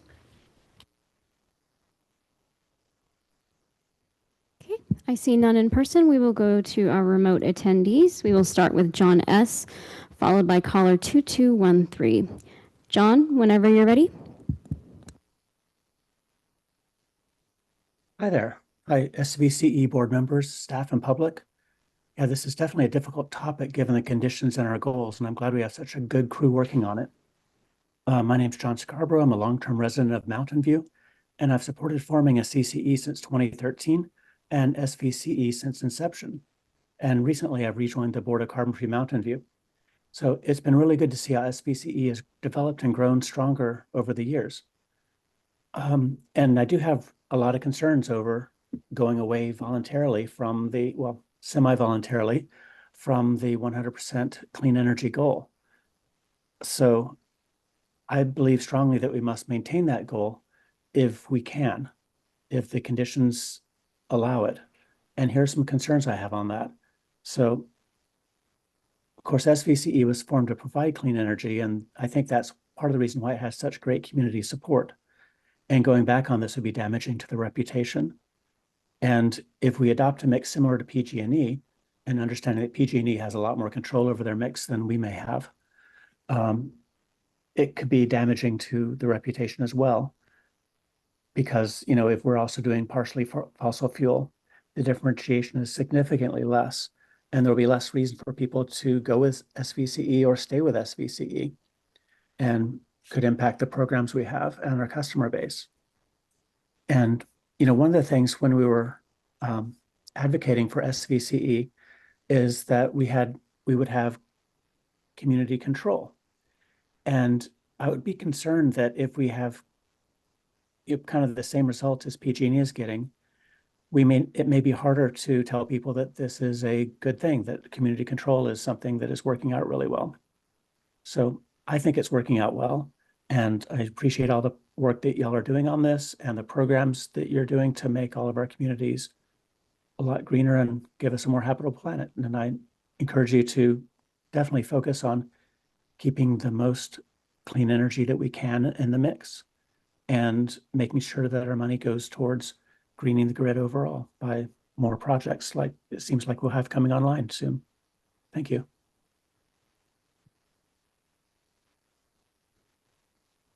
Thank you, John. And up next, we have caller 2213. I believe that is Mike Balma. Whenever you're ready, Mike.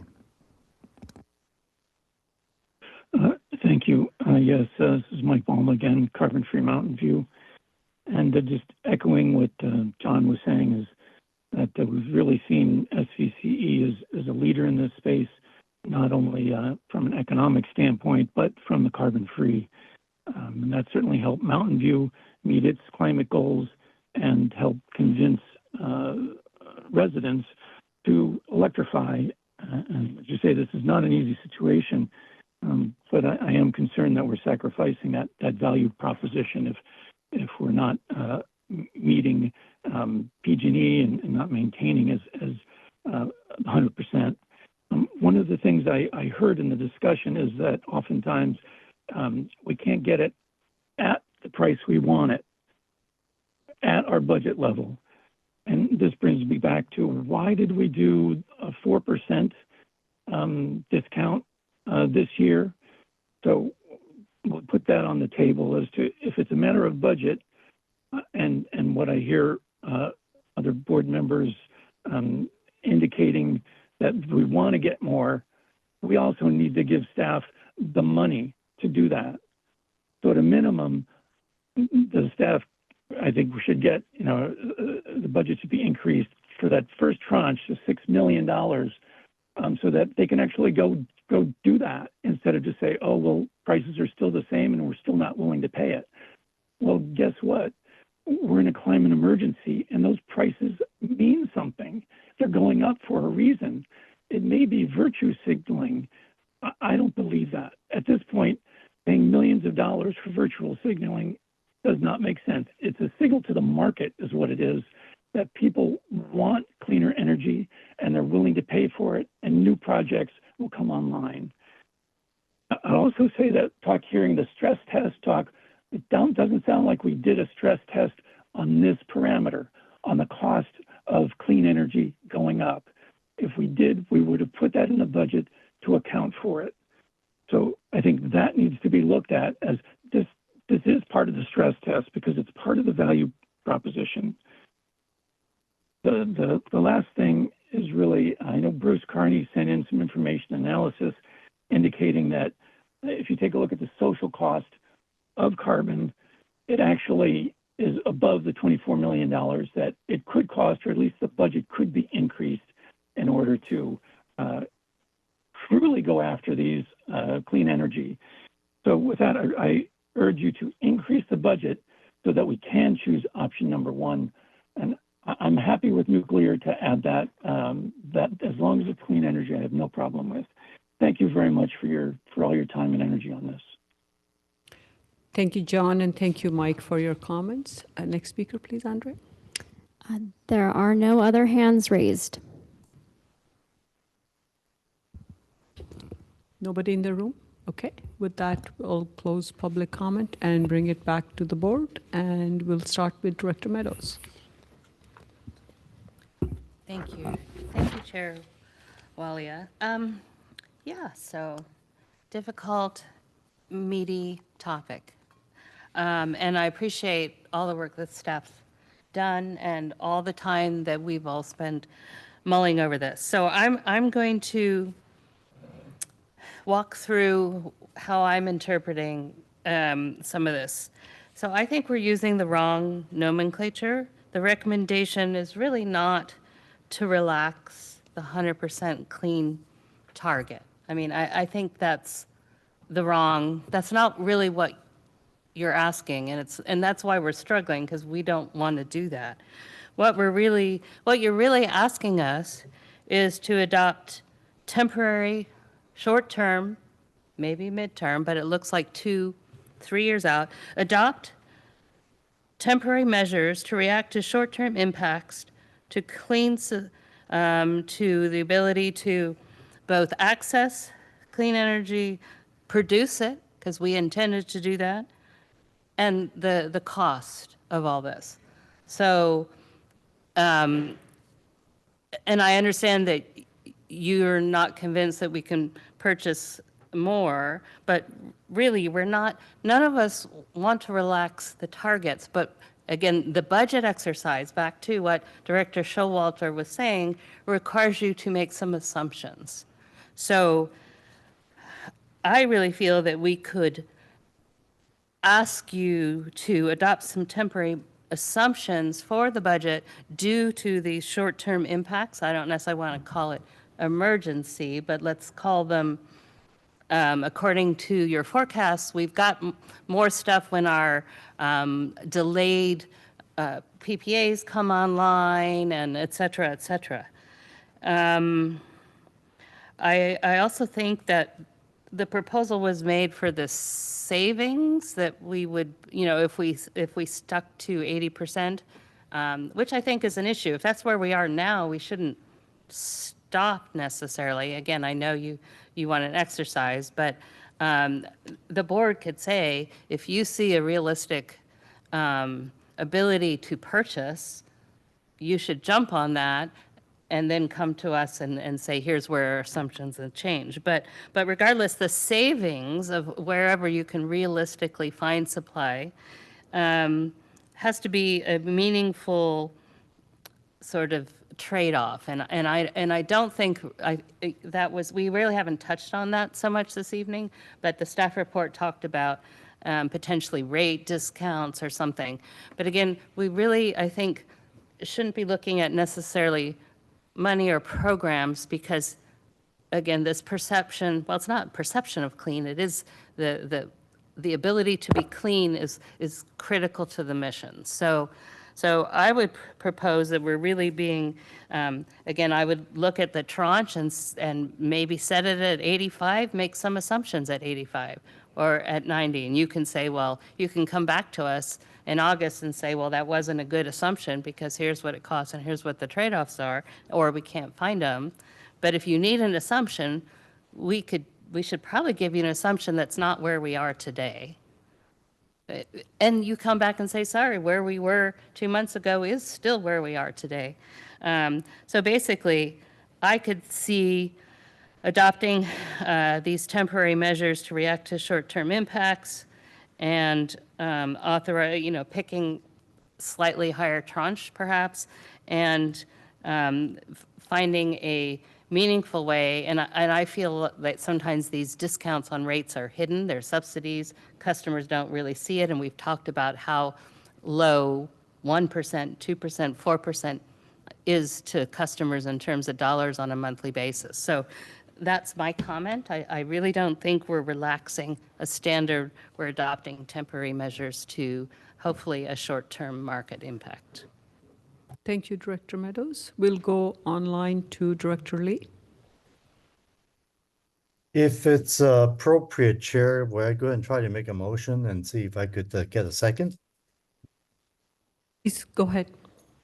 Yes, I will go ahead and make the staff recommendation as is, but to also add the few issues that we talked about, namely specifically that we are going to have, of course, still maintain our aspirational goal of having 100% renewable green, but at the same time, really want to make sure that the 80% is a absolute minimum, and that we are still trying to target between 85 to 90%, at least in the short term, in order to allow us to maintain our reserve targets that are essential for the next several years.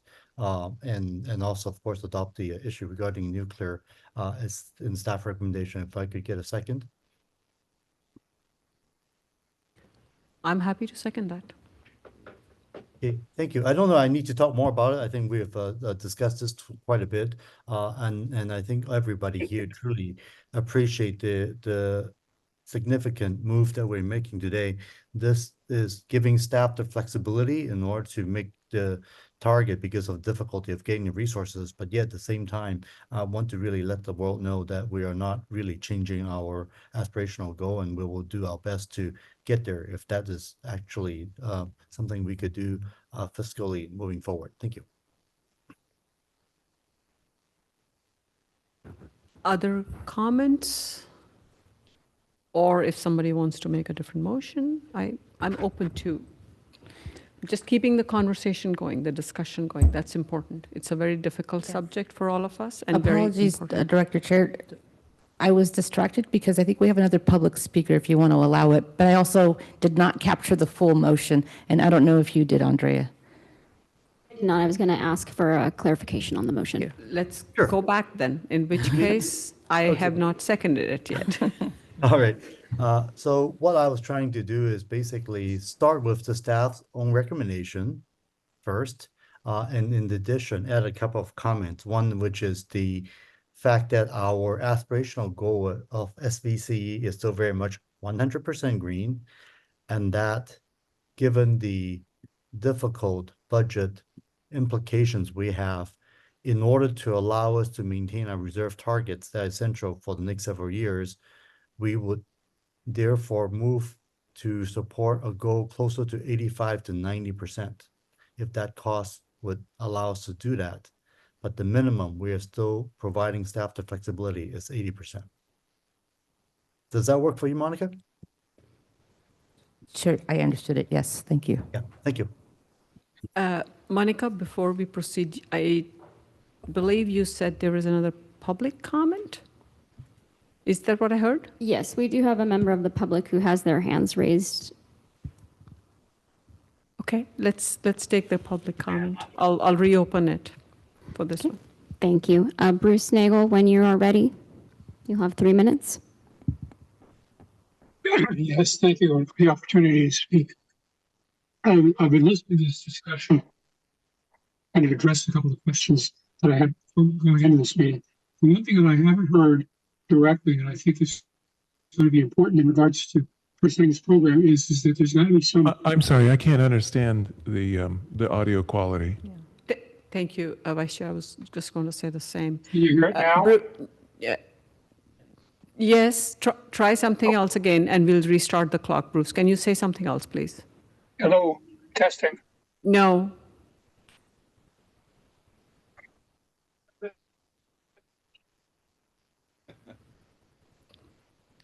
I put raise hand now. Did that change anything? No, it just is not coming through clearly. Okay. Thanks for trying. Thank you, Bruce. So is he going to text us? Is that what he said? He said thank you for trying. Bruce, apparently our audience participating remotely can hear you clearly. If you would like to try again.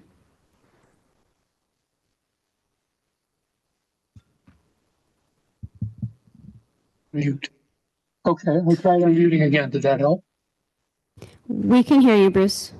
Okay. The comment I will make is that one of the things that's going to make this program real is the fact that you have a very quick cycle in regards to when new data comes in, so that people know that if there's an opportunity, that it will be seized and you won't wait around for it. So put something on the back end of the program so that you have a certain review period, so that if an opportunity comes along, that the chances are that you'll be able to take advantage of it. That's it. Thank you, Bruce.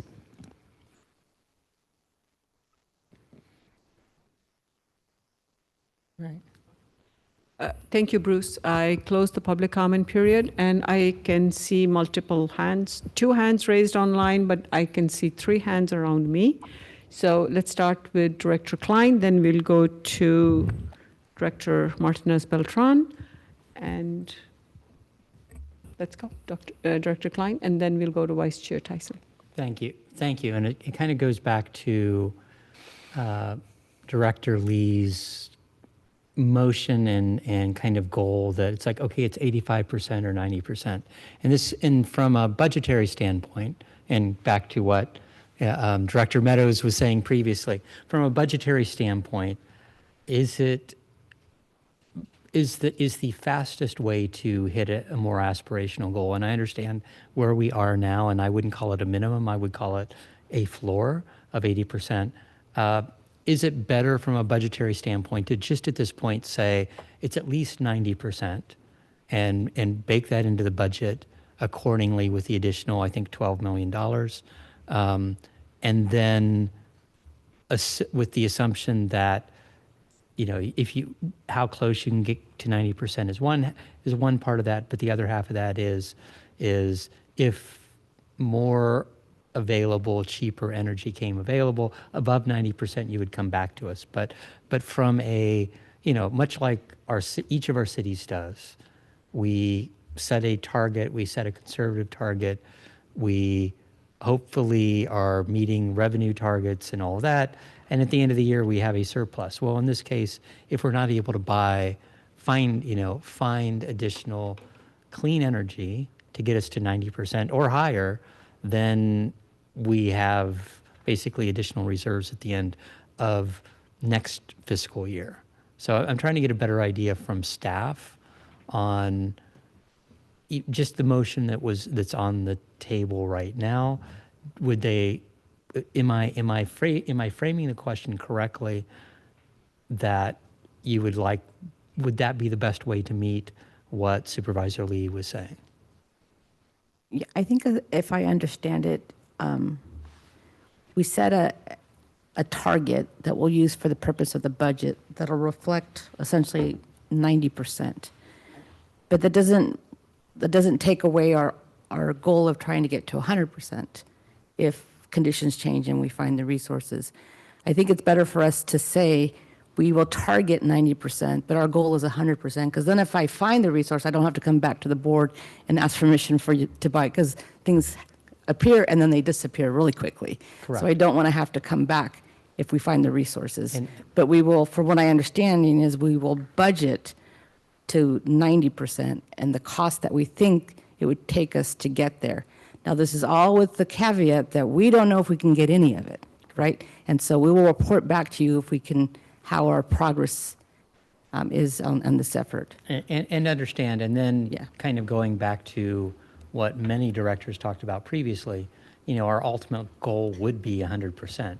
Now, just looking at how the last year has been, you know, hopefully 90%, getting close to 90%, I would be happy from where we stand right now. From a budgetary standpoint, is it really cute. even, is it better for us Relationship, and I was like, is it better for us to even go farther and do 100%, or is that a waste of time in your opinion? Just wondering. Budgeting for that 100%. So budgeting for the 24 million, and these are these are stakes in the ground from a budgetary standpoint, and not sure what's ultimately the budget needs to be balanced. We need to, and all these are revenue estimates, and there's lots of different factors as far as that's concerned. But as we're defining that budget, what makes more sense to staff, and in understanding that our goal is to be more aspirational, ultimately reach 100%. But if that at least money is already there, for 90% or higher, you don't have to come back to us in any way.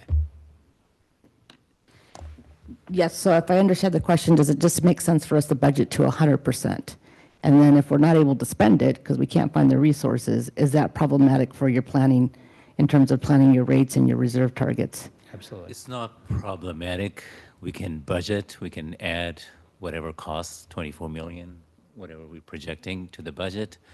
I think the question to the board is, do you want to spend that 24 million? Is that the, I don't know what premium that entails for the product and what incrementality that makes towards our goal. So that's one thing to consider. But we can certainly budget it And then depends on the reality in the marketplace whether we can get the resources or not. But from budget perspective, yes, we can add 24 million, and the board can direct us if we can stay within the 24 million to do so, and if not, we'll be staying at whatever we can get. Okay. Thank you for that, and I'm sure there'll be follow-up questions from others, but I'm at least leaning towards at least shooting for the 90%, if not higher, and I'd be interested to hear, how conceivably a friendly amendment to this motion to raise what our goal is and define your budget. So I'll leave it at that. Thank you, Director Klein, and thank you, Amrit, for that. Next, we'll take comments from Vice Chair Tyson. I'm a little worried that we're trying to paper over an issue here.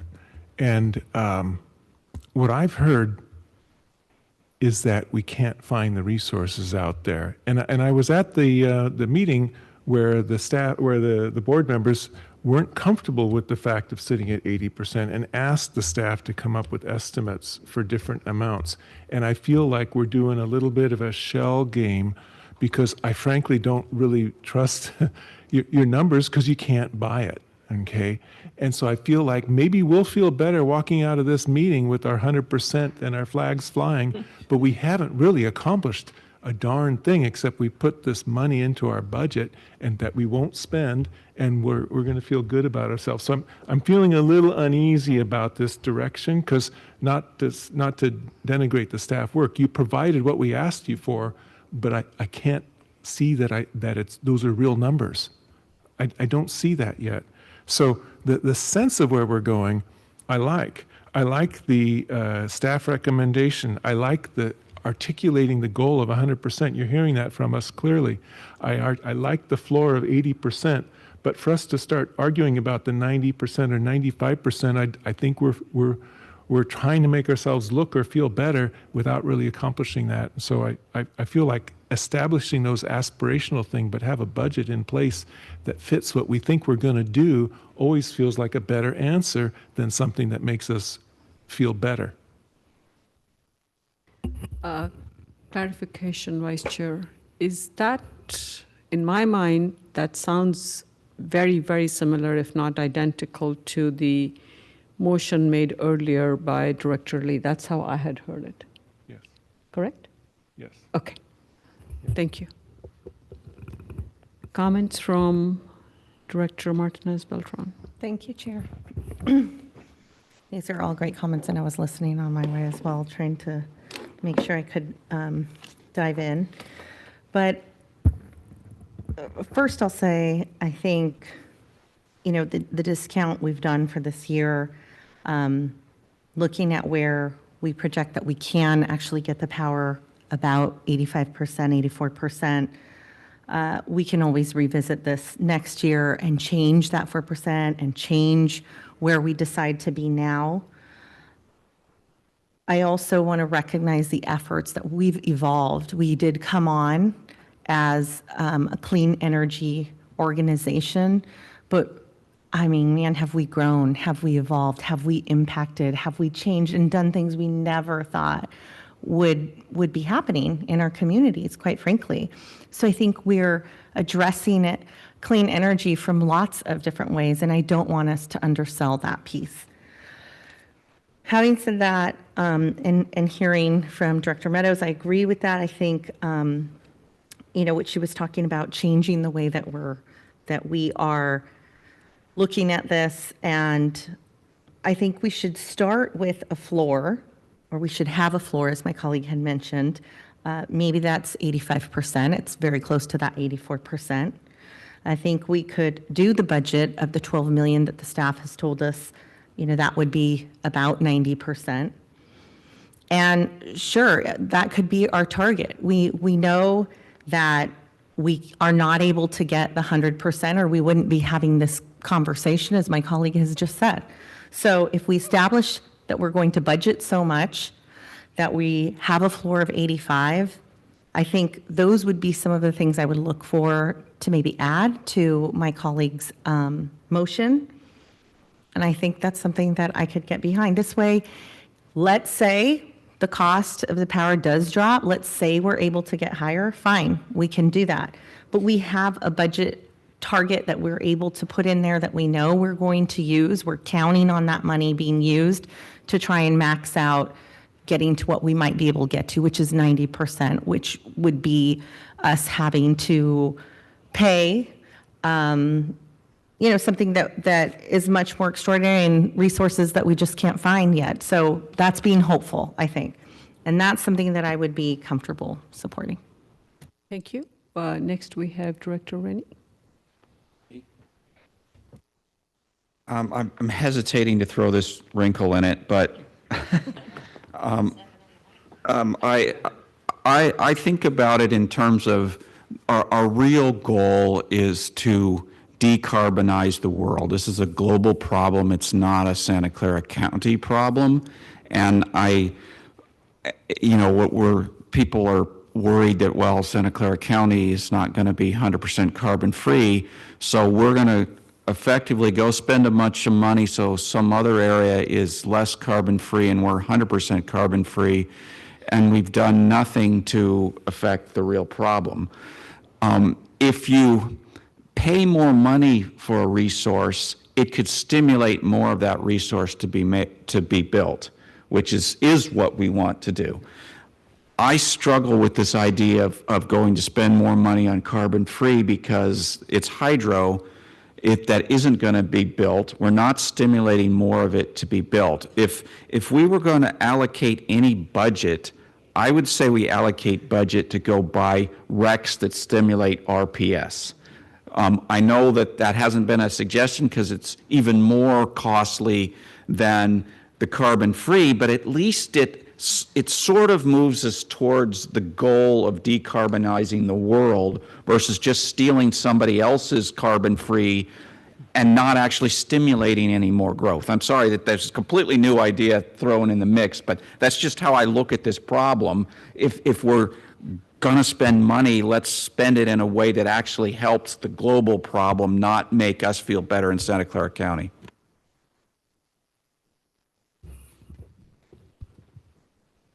I don't know if well, you're good. I'll just leave it at that. Director Makachuk and then Director Showalter. Thank you. I agree with Director Rennie in terms of moving towards electrification, because if we can get more people on to electrify, then as more carbon-free or clean power becomes available, then we can make that change. And if they don't move to electrification, then we can't, as more clean power becomes available, it's going to be harder to move them. So that's one kind of comment. And I don't think that, and I would ask the maker of the motion to consider amending the motion to change the reference from budget availability to clean power availability. Because, I think we want people to move to clean power, but it's based on availability, and the simple fact is that it's not available. And why isn't it available? And that gets into a number of complex issues, including connectivity to the grid and other issues. So, and also, I'd like to think that we're better off in the longer term by putting programs in place that support the move to electrification, and that comes at a cost. But if you say, what's the long run use or what's the long run carbon generation, greenhouse gas generation, by moving people to electrification, we're able to to lower that long run carbon generation or freeing of greenhouse gases, if you will. So those are a couple of thoughts, and I think we're moving in the correct direction. And how we get there is promoting electrification. So those are my thoughts to the maker of the motion.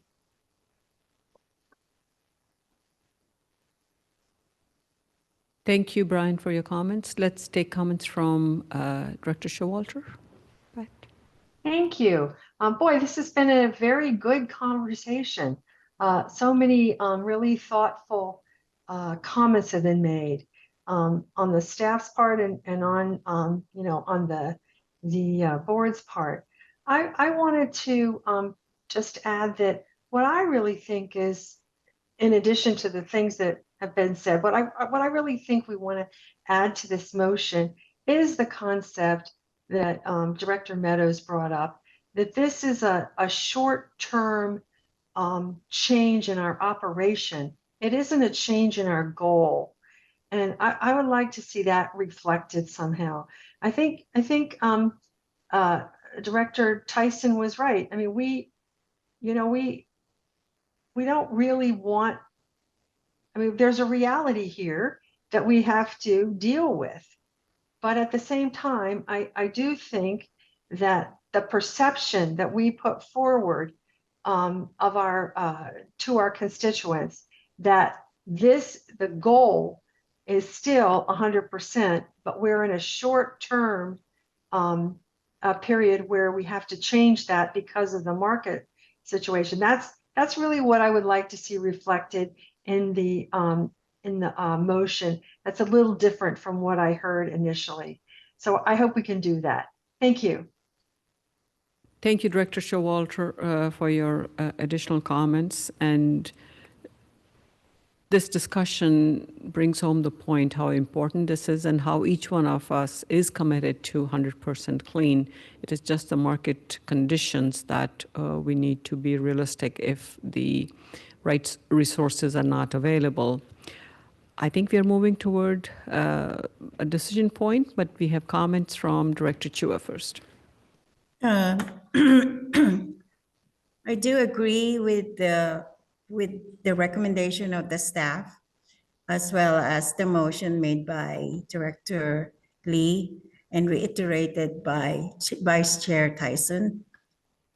This has been rehashed and discussed, and a lot of brains got into this. And I think our direction has not changed. It's just the situation changed, so we're reacting to it. That said, if it's okay with everybody, I'm calling for the question. Thank you, Chair. Thank you, Director Chua. Andra, can you read the motion again, please, before we take the vote? Yes, I'd like to confirm with Director Lee that this was the intention of his motion. So the staff recommendation is to approve changes to SVCE standard retail rate product Green Start for 2025 as follows. Relax the 100% clean target to reflect current portfolio clean position and market conditions. And then this would be the addition from Director Lee, with a minimum floor of 80%, with direction to staff to continue to work toward SVCE's 100% clean goal. And number 2, authorize the CEO to procure nuclear carbon-free attributes. Director Lee, does that reflect your intended motion? Yes, it does. But I also did mention that we are trying to shoot for a short-term target of closer to 85 to 90%.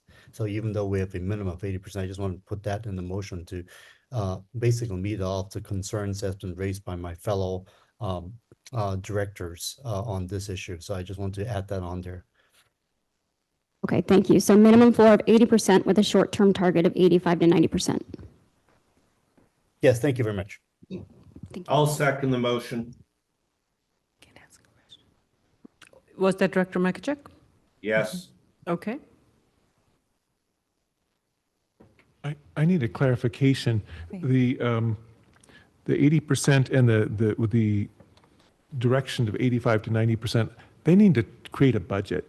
And I just, could we clarify that the budget is at 80% and that that's an aspirational, the 85+%?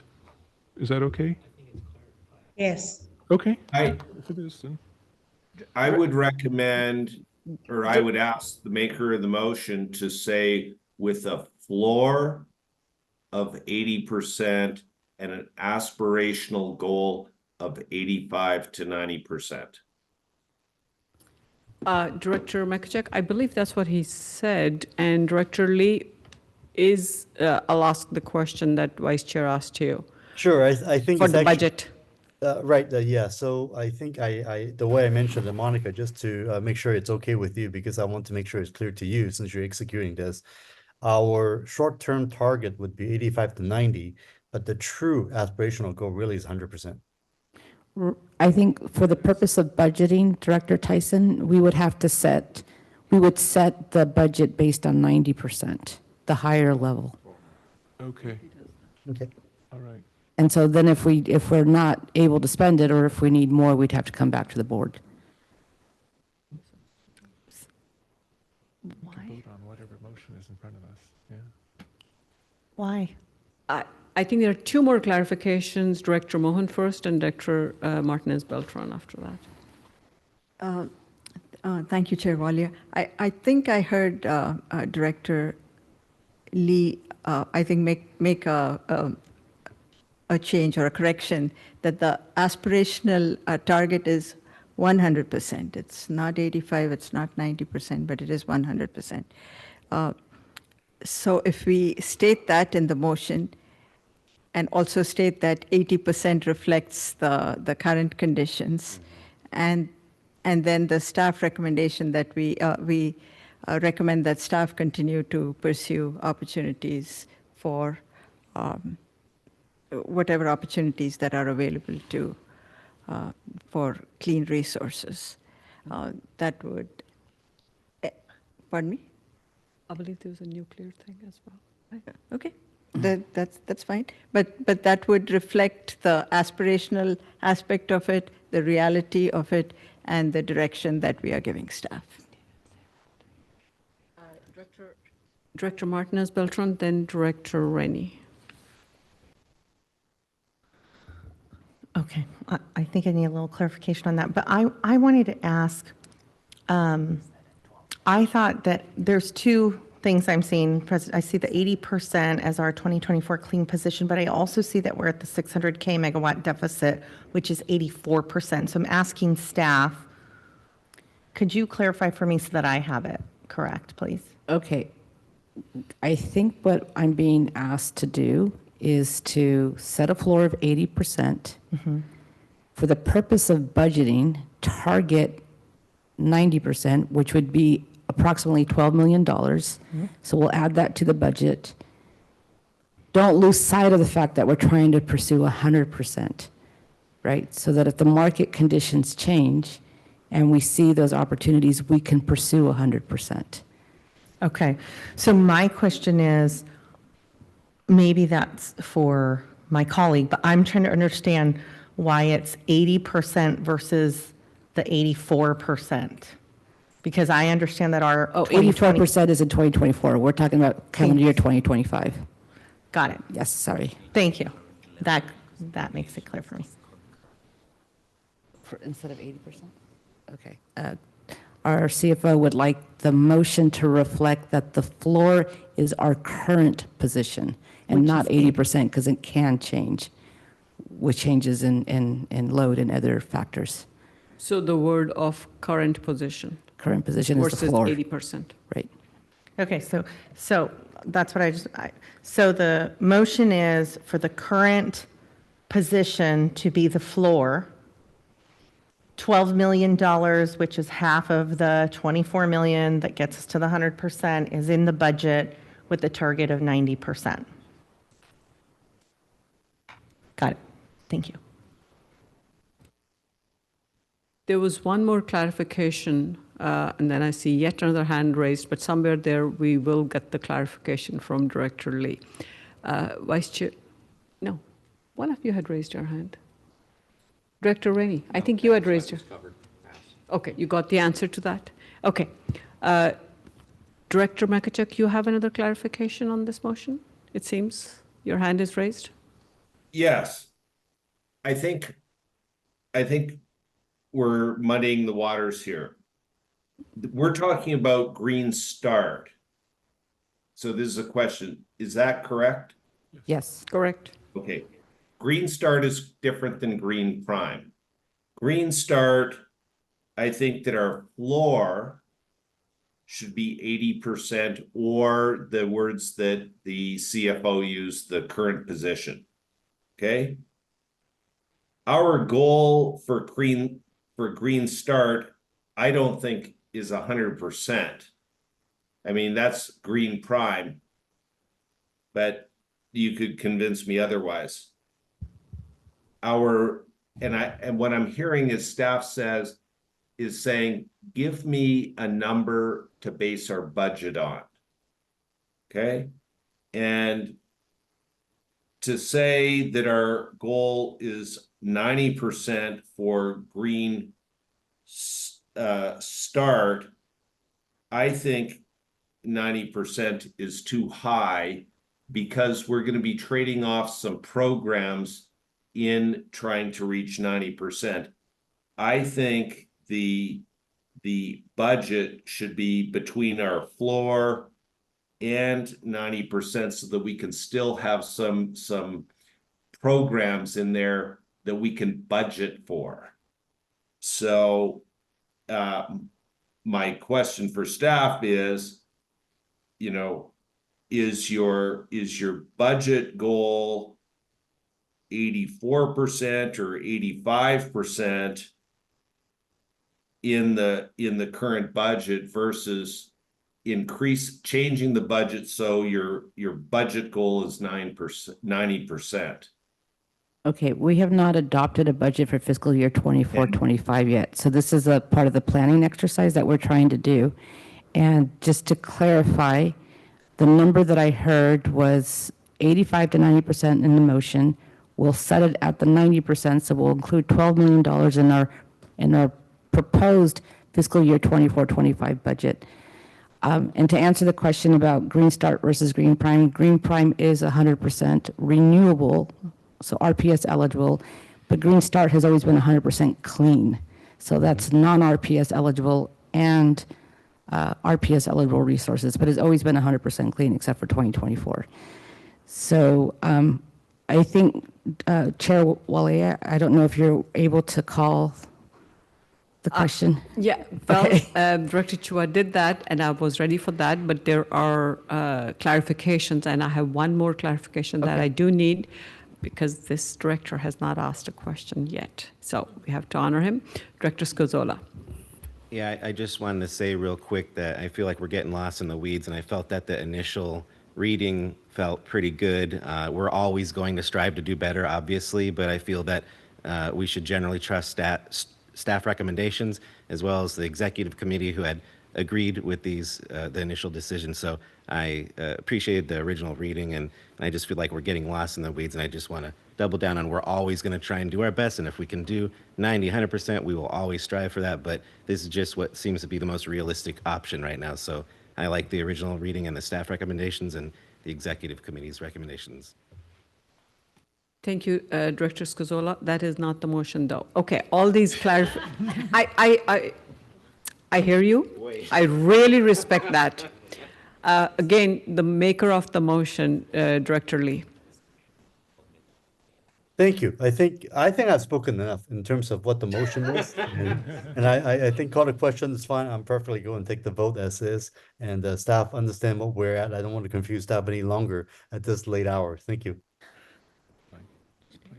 If it's okay, I'll read the motion one last time So we're Thank all you. clear what it is that we're voting for? Okay. So the vote is to approve changes to SVCE standard retail rate product Green Start for 2025 as follows. Relax the 100% clean target to reflect current portfolio clean position and market conditions with a minimum floor of SVCE's current position and a short-term target of 85 to 90% with direction to staff to continue to work toward SVCE's 100% clean goal and authorize the CEO to procure nuclear carbon-free attributes. Do I have a Amen. second? Thank you. Thank you, Andrea, and thank you so much, Director Lee. You have been very clear. There have been a lot of clarifying questions, and thank you, everyone, for your patience on this. Do I have a second for that motion? Just a second, or sorry, just a moment. We're not mentioning setting the budget at 90%, are we? Where does staff need the direction to set the budget? We'll take the 90%, and when we come to the board with the budget, we'll include that in the assumptions that we're planning for 90% and a corresponding cost. I hear the question from Director Mekachek. Thank you. I think his question is, do you want that wording included, reflected in the motion, or are you good without that? Contrary to what the CFO is telling me, I am good without it. So we will deal with it then at budget time. Let's call the motion. Thank Sorry. you. Okay. So I heard a second from Director Martinez Beltran, right? Yes. Okay. Let's have a roll call vote. Thank you. Chair Walia? Aye. Vice Chair Tyson? Yes. Director Scozola? Aye. Mohan? Aye. Meadows? Aye. Rennie? Aye. Martinez Beltran? Aye. Klein? Aye. Chua? Aye. Mekachuk? Aye. Showalter? Aye. Armendariz? Aye. Lee? Aye. Thank you. That motion carries unanimously. Okay. Thank you all for very in-depth, detailed conversation. With that, let's move on to item number 6, which is introduction to 2025 strategic plan and strategic focus areas. Once again, everything is coming together tonight, how we all want and are striving toward 100% clean with the focus on long-term carbon reductions and impacting the world, as was said earlier by Director Rennie and Vice Chair Tyson in some different words. Okay, who is, okay, this is Monica Padilla, our CEO, who's presenting. Yes, and I'll go very quick. And so every year we go through this effort to develop a strategic plan. It's part of our budget process as well. And so I get the privilege of doing my very first one with this board for fiscal year 24-25. But I should note that I'm not in this alone. Andrea, who you all know is very much a big part of our strategic planning process, as she has kind of shifted her role. And while I am going to be talking about this, she's doing a lot of the work behind the scenes. So today, I'm just going to talk about the strategic focus areas and how they fit into the context of our strategic plan. My hope is to get some input or feedback from you all, but I know it's a long night, and so if you don't want to talk about it, I'm fine as well. So we'll leave it at that. Just quickly, this is what our strategic plan and our work plan looks like. We set a mission and we review that mission. Our mission is durable. We've never changed it since day one. It is what it is. To support our mission, we have a set of goals and measures. The measures are very tactical. The goals are more just kind of not aspirational, but what directs our work plan. But the focus areas are the ones those are the kind of strategic initiatives that we're looking at are really important to the agency in the next 1 to 2 years that we have to devote additional resources or prioritize to make sure that we identify these and achieve them, and they all support our mission. This is essentially the framework that we go through. We do an assessment of our current situation, risks, opportunities, et cetera, and then we look at strategic focus areas and how they fit within the current environment that we're in, and then develop a budget to support those. Last year, the board approved 5 strategic focus areas. I'm not going to read them, but these are the ones that they were approved, and we've been operating to try to achieve these focus areas for the last 12 months. The effort that we're undergoing right now is to relook at those strategic focus areas and ask ourselves, do they still make sense? Do they need to be modified? Do we need to drop anything? Do we need to add anything? And so I'm not going to go through this slide, but we have gone through the exercise at looking at all of our strategic focus areas that the board approved, understanding what our progress has been to date, what continues to be a challenge or opportunities surrounding this focus area, and then recommend what to do with it for fiscal year 24-25. And so again, I'm not going to go through all of these, but certainly read it in your packet, or if you have any questions, please stop me and I'll answer them. So strategic focus area number 1 was about expanding a clean and reliable grid actions, and it basically directed us to explore 24/7 clean energy delivery at scale and evaluate SVCE's role in enhancing distribution and transmission reliability. We've done quite a bit of effort around the strategic focus area, but our recommendation is to essentially keep it but modify it to focus not just on 24/7, but on other pathways to achieve our long-term carbon neutral objectives. For strategic focus area number 2, which essentially is expand customer base and interaction, or grow our non-residential customer base, expand offerings and emphasize electrification to all customers. Again, here we have perhaps not been as successful in some of the measures that we identified, mostly around direct access, but we do continue to be the supplier of choice, and we do believe we have maintained competitive rates for our customers. Our recommendation here is to keep this strategic focus area as well, but to modify it to focus on commercial industrial efforts and non-residential decarbonization efforts, such as the program that we brought to the board last month on CNI decarb. For strategic focus area number 3 that the board had approved, it is to accelerate building and transportation electrification. That is to accelerate the deployment of currently adopted decarbonization strategies and goals and evaluate and capitalize on federal and state funding opportunities.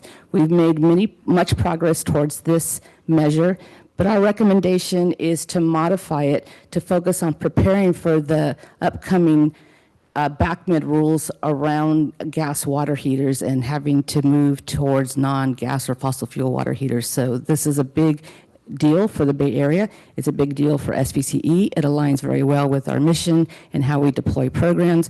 And we happen to be in a nice role to help lead this on behalf of some of the other CCAs. Zoe and Eric Rodriguez being the main folks there.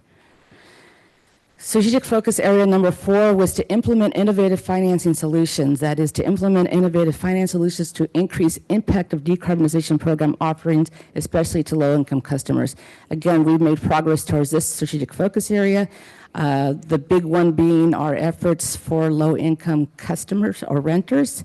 That is the CHAMP program and evaluation and almost a rollout of a tariff on bill financing mechanism. So because we've made so much progress towards the strategic focus area and it's become almost operational for us, our recommendation is to drop the strategic focus area.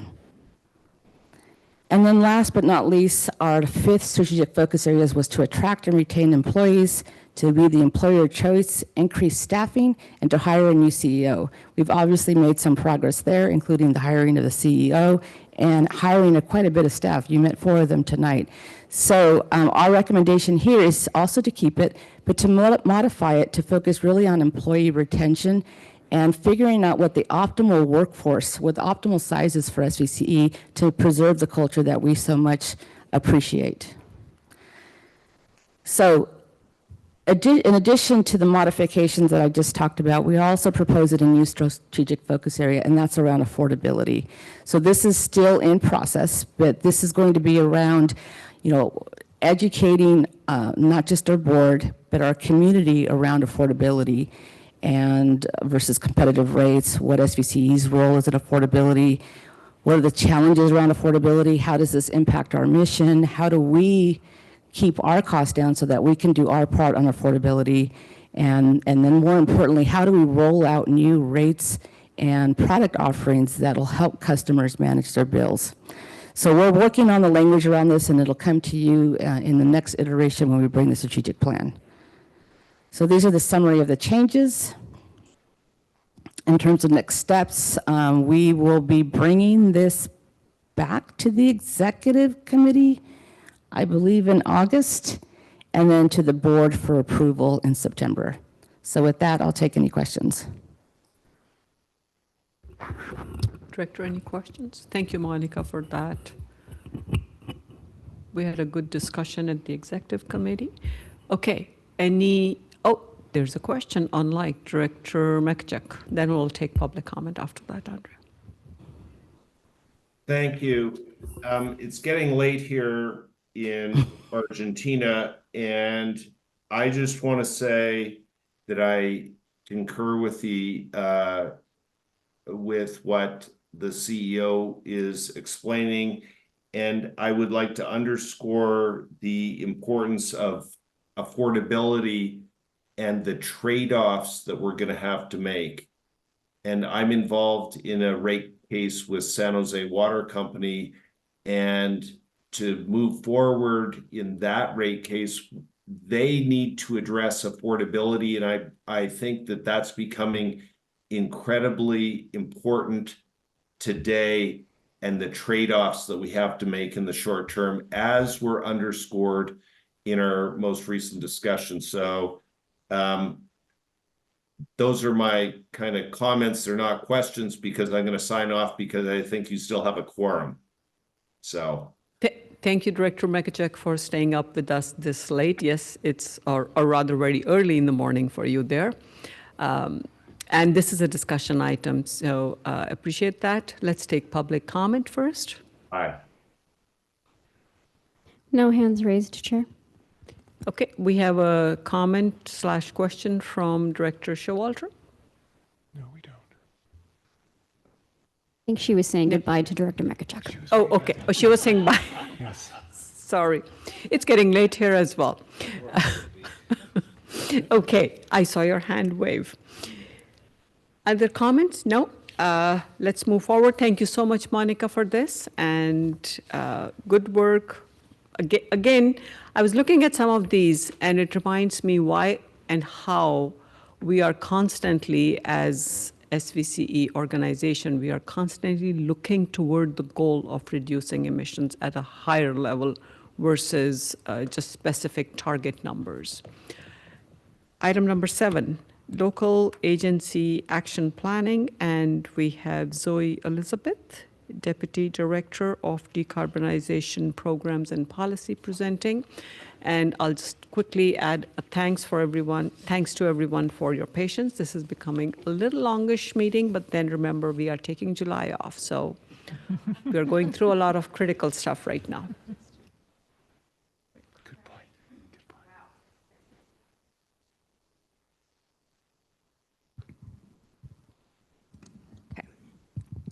Okay. Wow, this has been a deep, multifaceted conversation that's touched on just about every aspect of our business and our mission.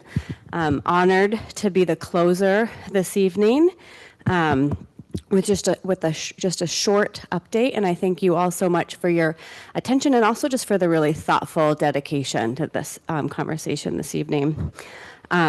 But I do also want to make sure that we don't equate the brevity of my presentation with a lack of importance of these issues. We come back to you all every other month with an update on building codes, actually precisely because actions are so important to our mission. And because modest modifications in building codes can really have an outsized impact in bending the carbon curve.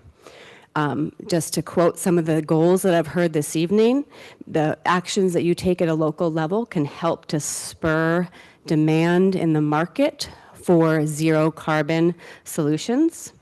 They can lead to real, lasting, and additional carbon reductions, while also reducing the long-term costs and time burden of the energy transition to our local community members, and also, just as importantly, by reducing local combustion can have real impacts on local public health.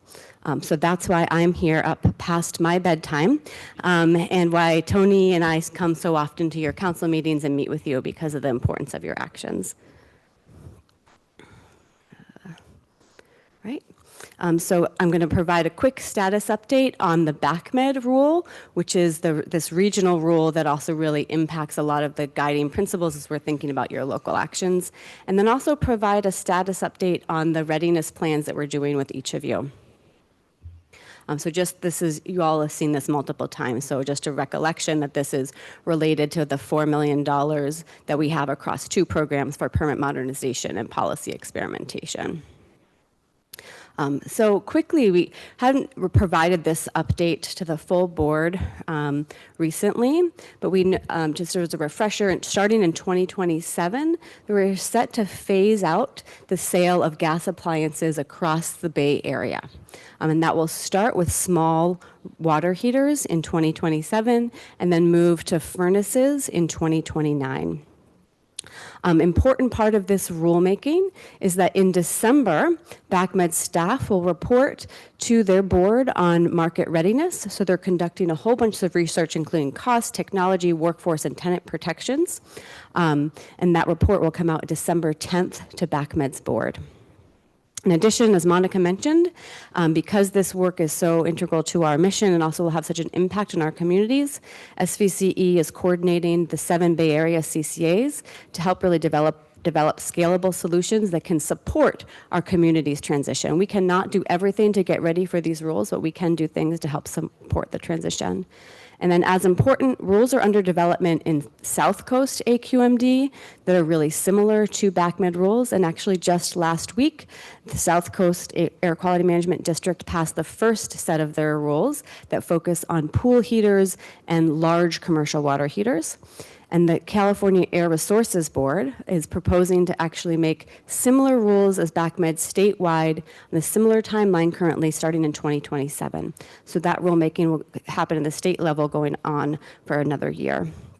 As I mentioned, your work is really important to this, which is why SVCE has provided this kind of menu of options that we think are important for decarbonization, but also really for readiness, like helping to make sure that we can help to communities to upgrade to electric at a time that's really sensible when you're kind of taking action already. So we've met with your staff and each of you on these menus of options. And I just wanted to point out that, we put together this menu of options, but you all are already leaders in this space, and so wanted to kind of celebrate 2 examples.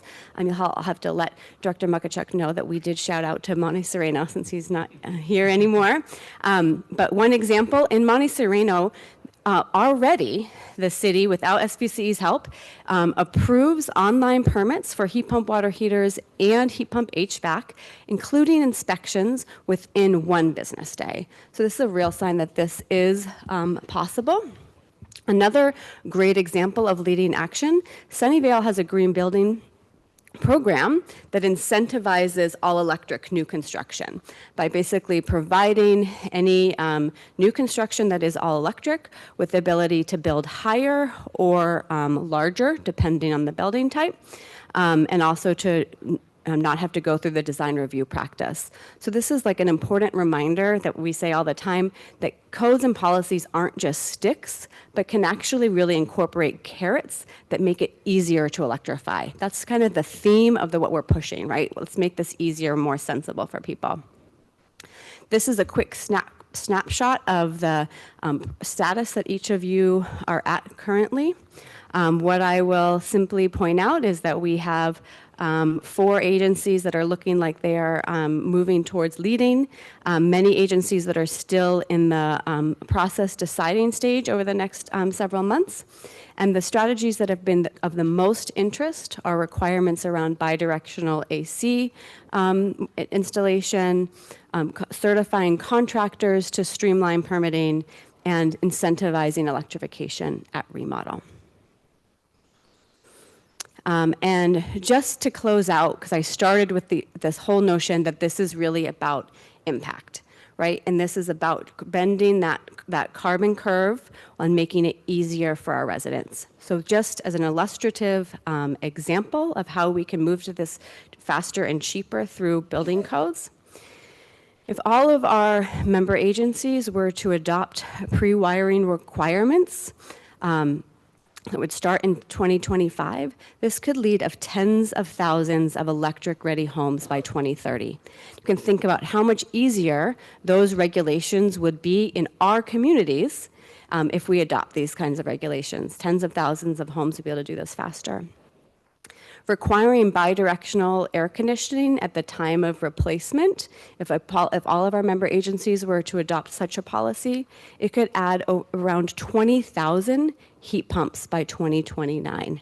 That's a huge, huge impact, right? Our goal right now is to get close to 100 or close to 1,000 a year through incentives. So we're talking about 20,000. While at the same time saving residents millions of dollars in kind of redundant costs because they wouldn't have to replace older equipment. So again, this is just meant to be an illustrative example of the impact of your actions. And that's my presentation. Thank you, Zoe, and thank you to each one of the different cities, and especially the leaders, Montessorino and Sunnyvale. Great examples. Questions?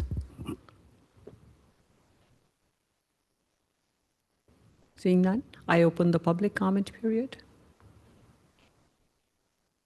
We don't have anyone? I close the public comment period. Okay. Any other comments? No? Thank you, Zoe. Thank you so much. Thank you all for staying put. And any board member announcements and direction on future agenda items? Okay. Sorry, quick announcement, just because we're here. I just wanted to invite everyone to, we have a July 4th celebration in Sunnyvale, and as opposed to fireworks, we are doing a drone show. So 9 p.m. at Baylands Park. So if you're out there, you could actually probably even see the Great America fireworks and maybe the Shoreline fireworks all at the same time, but we'll have a drone show. So 9:15 p.m. at Baylands Park in Sunnyvale. Admission to the park is free, and bring your own food and all that. But it's our first attempt at trying to do a safer, let's say more sustainable fireworks celebration, or drone celebration in this case. Thank you. That sounds very high tech and just perfect. Okay, with that, somebody raised her hand. Okay, Director Showalter. Yes, I just wanted to announce that we have, the Sustainability Committee met at the end of, well, maybe it was the end of April, middle of May, but anyway, we came to the conclusion that we are going to go with the staff recommendation, which is to put in immediately a phase 1 pre-wiring requirement for all construction. So that would mean that even though we can't require that they use they use electric appliances, we can require that they use, that everything be pre-wired, and that in addition to that, there be room for the electric appliances. So we're going to go forward with that. And then we're planning to work with SVCE on what would be appropriate next year as the building code cycle moves forward. So I just wanted to share with everybody that was going forward. And also to say one of the things that they shared with us in the staff report was that even in the short time of a little over a year, we had had the REACH code in force. We had gone through permits for over 1,700 housing units.